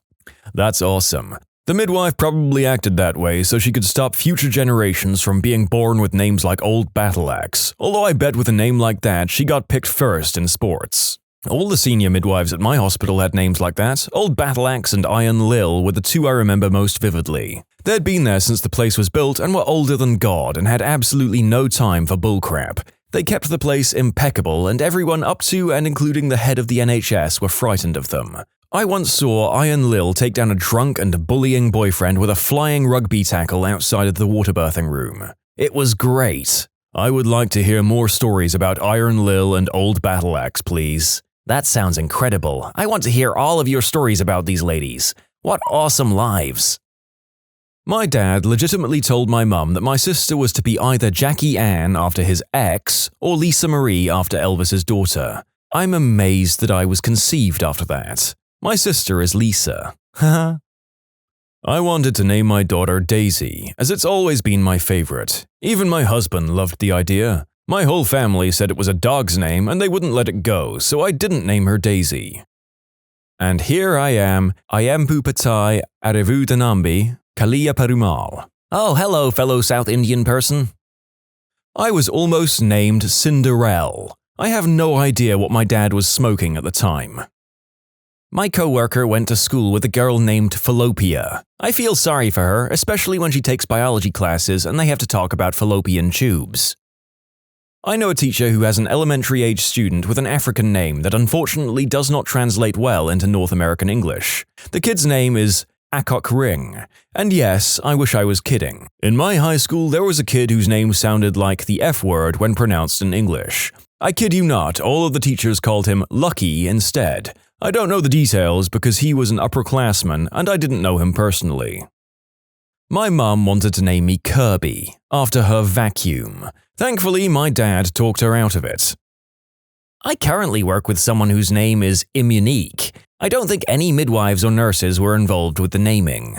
I met a child called Immunique once. She was not the only one in her class of first graders named that. You could tell it already annoyed her as she had to spell it out to me and the other adults there. Well, color me surprised that there was more than one child with that name in a single educational institution. Does this come from a TV show or something? Is it the Khaleesi of the 1980s? My mom had to talk my dad out of wanting to name me Prudence. I wouldn't have minded being called Prudence, but that's just me. Now I have an even weirder name that nobody knows how to pronounce because of a popular TV show. I feel like going through high school being called Prude would have been rough though. At least they would have been able to pronounce my name correctly then. A senior guy I was friends with started calling me by an incorrect pronunciation of my first and last names as a joke. Now most of my band does it. It's funny but also confusing for people who don't know my actual name. When I got a solo in marching band, my name was announced over the speaker as that exact wrong pronunciation of my name. I just shared a look of annoyance with the drum major and accepted it as a fact of my life. Also, that senior came back after he graduated to help at band camp this year and educated the freshmen on my incorrect name that they were to call me. I was like, "Thanks, Michael, I really appreciate it." My mother's name. My grandmother wanted to name her Ishbel, and my grandfather wanted to name her Laura. So they got a baby name book, and the first name they agreed on would be her name. Her name is Wanda. My ex wanted to name my son Jagger, pronounced either Jagger or Jagger, or Schottenjagger. That was a no. Everyone talked me out of naming my daughter Evelyn, and a nickname Evie. It's a family name, but apparently it's for older women only. My wife and I both loved the name Evelyn, and it would have been our daughter's name, but a close coworker had her daughter 2 weeks prior to us and named her Evelyn first. We felt awkward picking the same name, so we settled on our second choice. Also, I think Evie is a cute nickname.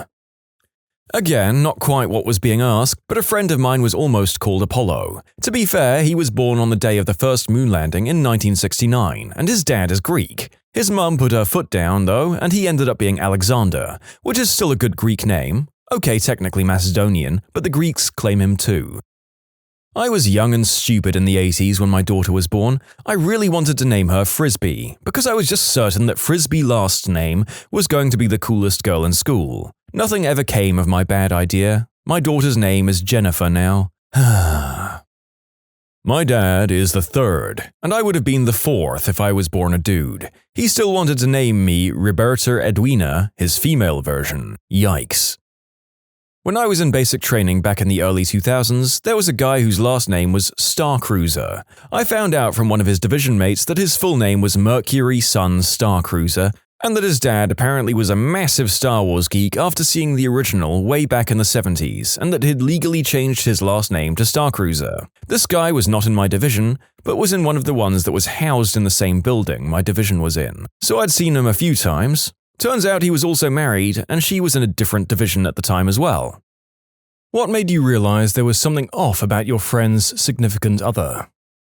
I met them as an already married couple, and everything seemed fine until she went into labor at my house. It was her second child, so she knew it was early labor and decided to rest on our couch while we hung out.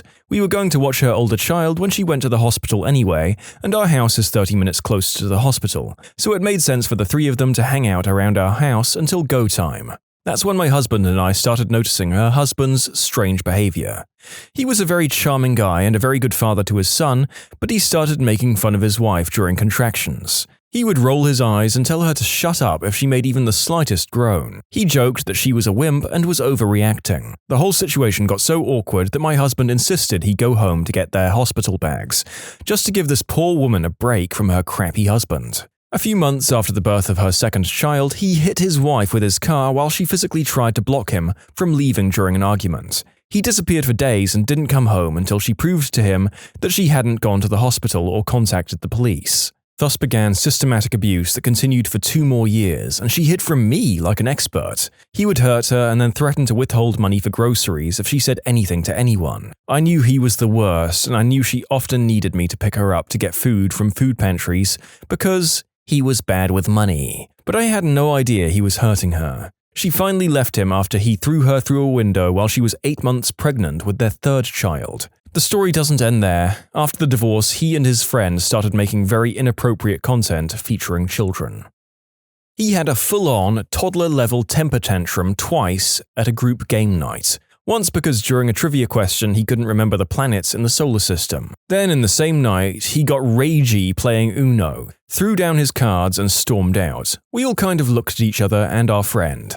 That was when he knew he was off. My friends and I were all in our mid-20s and he was over 30, so it was definitely not acceptable behavior. A couple of weeks later was my friend's birthday, so we all went out for the night and ended up at our neighborhood bar. He threw another temper tantrum, I think it was overscoring for darts or something equally ridiculous, and stormed out and peeled away in his car, leaving us with no ride home. This was pre-Uber or Lyft, and none of us wanted to spend money on a taxi, so we sobered up on the 2-mile walk back to my friend's house. Thankfully, she broke up with him not long after. She's now with a wonderful guy who not only knows the planets of the solar system, but also treats her a lot better.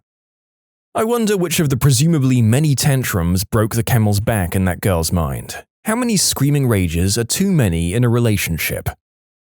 He tried to feel me up at her birthday party. I tried to tell her, but she took his side. We're no longer friends. Same. My childhood best friend introduced me to her boyfriend, they hug and he makes the "I want to lick your hoo-ha" sign with the finger V, with the tongue waving through it, over her shoulder. I told her about it and she got mad at me. They ended up breaking up because he was cheating. When will these people learn? What the frick? I tried the argument, "I have nothing to gain by telling you this." He, however, does have something to gain by lying to you. It didn't matter. This was even after she had caught him cheating when they first started dating and had caught him in creepy situations like having her call him by the same nicknames an ex gave him, giving her the same clothes he had given to an ex to wear. She found pictures of the ex in the same hoodie he asked her to wear for him.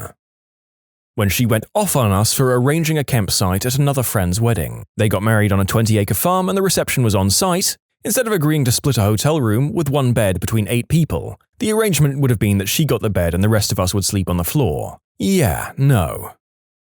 Where to start? The double date we went on where he corrected her on the difference between UFC and MMA, and she turned into the corner of the booth and didn't talk to anyone for the rest of the night. How he wasn't allowed to hang out with me either because I was dating someone and they might have hot friends, or I was single and needed a wingman. There was this time I used my dad's truck to help them move and she got mad at me. I don't remember why, I just remember her friends doing almost nothing and then leaving before we were done. The final straw for me, I decided she was an abusive shrew long before this, was when we were working for his parents' band on the riverboat concert. She got mad that we were hanging out, literally just talking on a small boat. She left the ring on the table and left the boat the second it docked. Unfortunately, they made up after this and have been living together for the last year. I'm hoping it ends soon.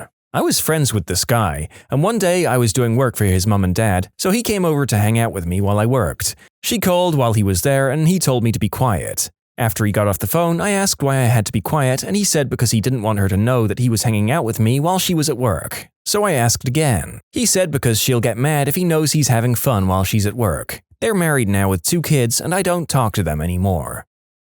We played D&D with him and it seemed like every week he'd say, "Rule number 1, don't touch the kids." He was a teacher. He always meant it as a joke and it always made sense in context, but it didn't sit right with me. For one thing, no one thought it was funny the first time, so why call back to it? Also, the regularity with which he said it almost made it seem like a mantra to me. They arrested him last year for allegedly Snapchatting with an underage girl he met over the internet. In hindsight, there were a bunch of other warning signs too, but that was the one that initially weirded me out. My best friend's ex-boyfriend walked like he was trying to intimidate people. And every time he asked someone a question about someone's opinion, "Hey, what do you think of that statue? Do you like sauerkraut?" he'd respond to their answer with, "I had a feeling you were going to say that." It seems harmless, but it was every single time, and if you called him out on it, you couldn't possibly have known I was allergic to X. He lashed out in anger. Every time she tried to break up with him, he just cornered her and wouldn't let her leave the room until she relented. And even their couples therapist thought she should just leave him for her own safety after 2 or 3 sessions. He'd wait for her shift to end, just sitting in his car in the parking lot, and if she didn't come out fast enough, he'd storm into the building in a fury, but if she came out on time, he'd just leave. He wasn't there to pick her up, just to monitor her, which he also did through a GPS tracker he put in her car. She now has a restraining order and has moved twice. He broke into her apartment with a gun while she was asleep and just snuggled up behind her with the gun between them as if it was his eggplant, and that was how she woke up. Some other things included helping me move, but only to find out where I lived. After their breakup, he came to my door several times looking for her, and when she was generally not here, he settled for monitoring my house. He was an extreme fitness nut who was obsessed with telling people whether or not he could bench them. Hint, usually not. Lots of gaslighting, I don't remember the details. Insisted on changing her cat's name, which didn't stick. Wouldn't let her not watch TV with him, even though there are 100 things she'd rather do than watch TV at any given time, up to and including a pap smear. This inspired multiple fights. Charmed her parents so successfully that they insisted she go to couples therapy to work out their differences, which were, "I don't want to be constantly monitored, also your general controlling behavior is creepy," versus, "You have nothing to hide if you're doing nothing wrong." Ultimately, their breakup was supervised by the couple's counselor who had building security waiting in the lobby and her hand on a panic button. Who knew she'd have that? He stormed into her work when she quit post-breakup because he decided that they'd fired her and his plan was apparently to threaten them to get her job back. He took her to court to argue against the restraining order. The judge looked at friend's documentation and how she was leaning away from him even on opposite sides of the room because he was making kissy faces at her, and he granted the order. He made very public posts on some weightlifting social media thing about what a crazy ex-girlfriend he had and linked her profile to his own profile. Good God. I guess the feeling that there was something off began approximately a few seconds into your first meeting with him. Glad she got away. Was best friends with the dude. I'm a lady. I'd been for a few years, there was no chemistry or anything like that, at least on my end. He got out of a long-term relationship and started dating around. He'd often introduce me to these ladies as a sort of barometer of whether or not he thought they were a good match. One weekend he invited a girl out with our group. She's super standoffish, won't smile, clearly isn't having a good time. I try to talk to her, get to know her, try to tell her about my friend and how great he is. She acts like I'm not there. Might as well have been the wallpaper. A month later, I'm on a date and we run into them. Remember, I'm also on a date with a man. As they're leaving, they come over to say hello. She seems equally unhappy to be alive. I introduce my dude, the three of us chat for a minute while she stands there. I jokingly tug at his shirt in a "you old dog" kind of way, and she storms out of the restaurant. Both dudes are confused. This wasn't a flirty touch of any kind, more like a bro touch. Anyway, next day at work, I work with this guy, he comes up to me and says, "Hey, you can't do stuff like that. She's really damaged. She has jealousy issues. Doesn't trust men." I apologized profusely because I didn't realize I'd done anything wrong. I even asked my date and he was baffled as well. This friend had an emergency key to my house in case I ever got locked out. He returned it a week later, citing something about, "What if you call at 2 a.m.? But isn't that the point? Isn't that what best friends do? Help each other out in times of need? Flash forward a few months in, and he refuses to speak to me. Again, we work together, won't look me in the eye. He slowly gives up other relationships, male and female. After dating the girl for 6 months, they get engaged, now married. No idea how it's going or if he's happy. I ended up moving and haven't spoken to him since. Makes me really sad to see people give up who they are for a relationship. You can submit your own stories to be featured here on the channel. The story submission link is in the description below. And if you want to listen to some vibey music in the background, check out easymode, also linked below, and subscribe. He started attending college at 26, which isn't strange at all, but he insisted on living in the dorms for 3 years. It's not like we're a college town with expensive, far away, or crappy off-campus housing. He just liked the ego boost of being around kids 8+ years younger than him. My friend was 19 when they started dating. Another thing was that he was a full-time stand-up comedian with his own YouTube channel. He mostly did open mic events at bars, but couldn't stand watching other people on stage perform if it wasn't him. He would sit and seethe when my friend told him she didn't want to leave when watching other people perform. The creepiest moment was undoubtedly when my friend asked me if my boyfriend ever watched adult flicks that also featured animals. Taken aback, I said, "Frick no," and I told her that it'd be a major deal breaker for me if she did. She said, "Oh, my boyfriend told me that every guy watches it." Thankfully, they broke up last week and I couldn't be more proud or happy for her. A bit of background, this was a good friend of ours and a previous roommate. At this point, he had moved out about a year and a half prior and we'd only had internet contact with him since. It was a meetup of old friends when we went to visit home.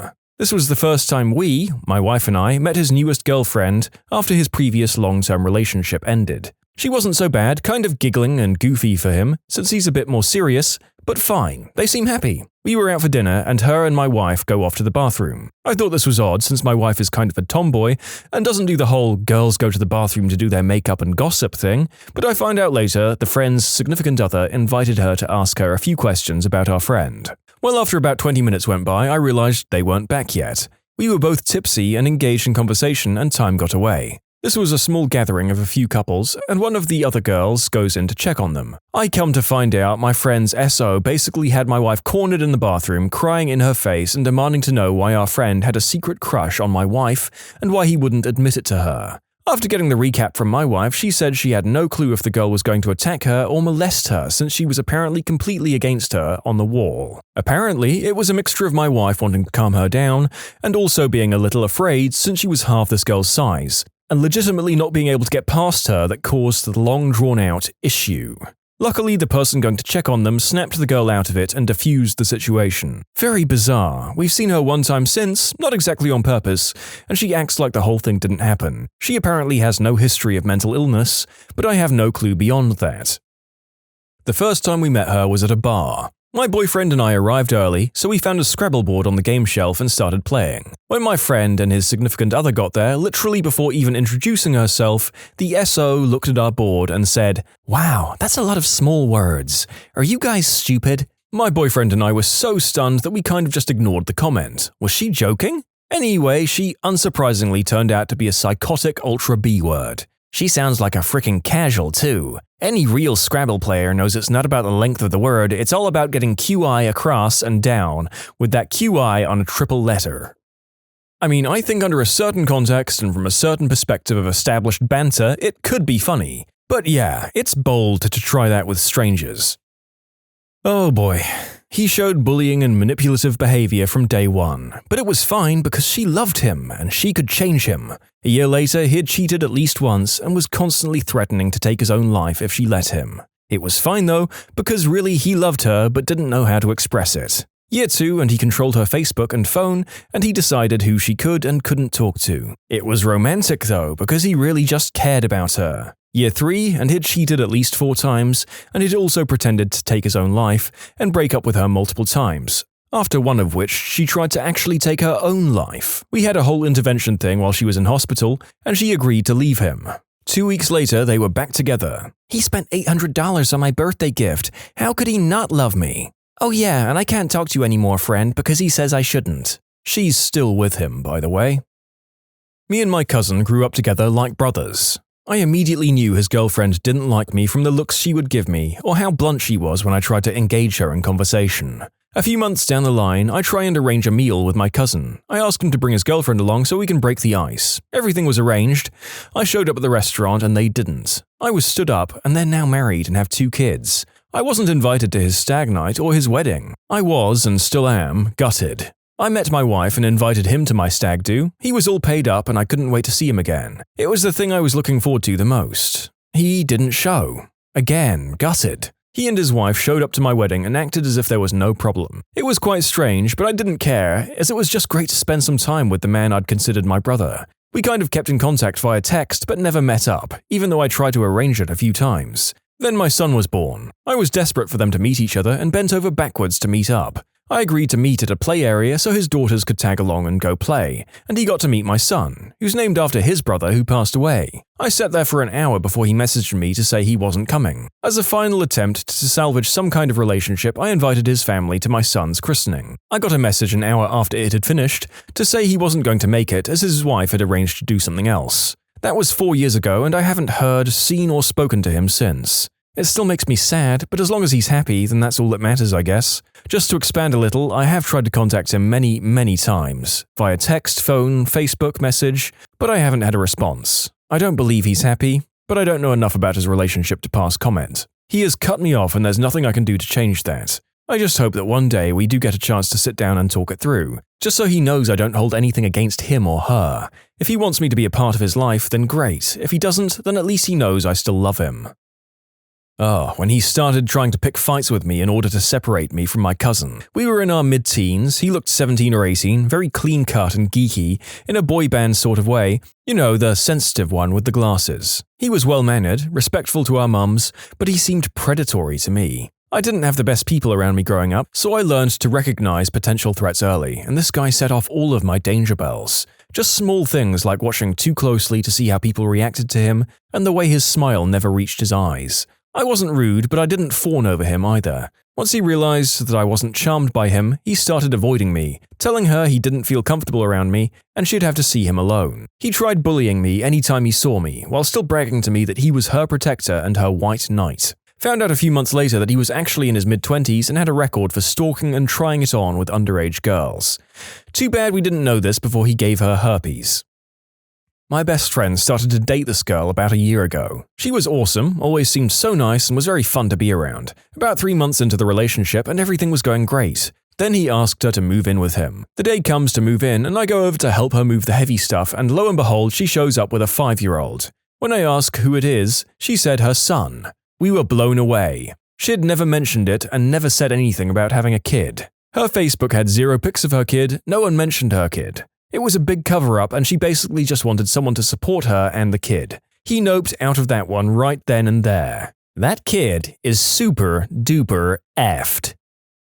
The first time I met him was at her birthday party. He shook my hand, then proceeded to try and grind on me in front of her and her family. Then when I called him out on it, everyone said I was the problem and just jealous. A year later, it turns out he'd been cheating on her continuously and had gotten 2 girls pregnant while dating with her. What a catch. It's just a shame he's not on the dating market for the rest of us. Or maybe he is, given his record of infidelity. He hated her spending time with me, snide jokes about lesbian lovers and wondering about the true nature of our relationship. The day we met finally, he told me that muff munching can't compete with a good hard hetero screwing. Then he started insisting that I was closeted and obsessed with her. My boyfriend was just a beard. Funny thing is, I was meeting this girl after 5 months. He was scary, controlling, and insecure. 4 years later, they are sadly still together. I've given up at this point. I had a friend for years. He was an old boyfriend when we were like 15 or 16. I lost touch and finally found his number shortly after I got married. We chatted for about 5 minutes on the phone, and I said I'd call back when I had more time and we could catch up. When I called back, his then-girlfriend answered the phone. She knew who I was. We were all part of the same group. She told me I was never to contact him again, told him he hated me, and she was talking because he didn't even want to talk to me. I just wanted to see how he was and tell him about my new husband. A few years after that, they broke up. She cheated. I sent him a message and found out she had done that to most of his friends and family. He was just starting to piece his life back together after she slowly secluded him. He had no clue and thought I just never called him again. When he installed some kind of app on my best friend's computer so that he could control the mouse with his phone. I think this was 2 months after I met him. 6 months into their relationship, I thought that was really messed up, but I guess, haha, it's only a joke. About a year later, he asked her to sign into Facebook to see if Facebook was working for her. Later that day, she came over worried and asked me if he could have saved her password even if she told Chrome not to save it. We kind of bounced ideas around that. No, I don't think so. I mean, unless he put a keylogger onto his computer. But that would be messed up. And sure enough, that's exactly what he did. Notable favorite, after breaking up, he also tried to pose as me on Kik so he could talk to her. He used a username that was a lot like mine, so it was easily mistaken. The whole relationship was a messy, gosh darn mess. When my husband and I were helping them move, he would only speak to or answer my husband. I had an idea of how to move some stuff up the stairs, and the guy just blew me off. So I told my husband to casually mention the same idea, and poof, it was an awesome idea, so we had to try it right there and then. He always put her down and she would just take it. In the end, he broke up with her because he felt she wasn't thin or pretty enough for him. Then he'd get mad at her for trying to move on and tried to sabotage every relationship she tried to have. I ended up ending the friendship because I couldn't stand listening to her complain about how he was treating her, and she would keep going back to him. When you subscribe, make sure to hit the bell to turn on notifications. Put the playlist on in the background to finish listening to all the stories, or if you want some vibey music to put on in the background, check out easymode. If you like Am I the Genius, give Am I the Jerk a shot. Everything linked in the description.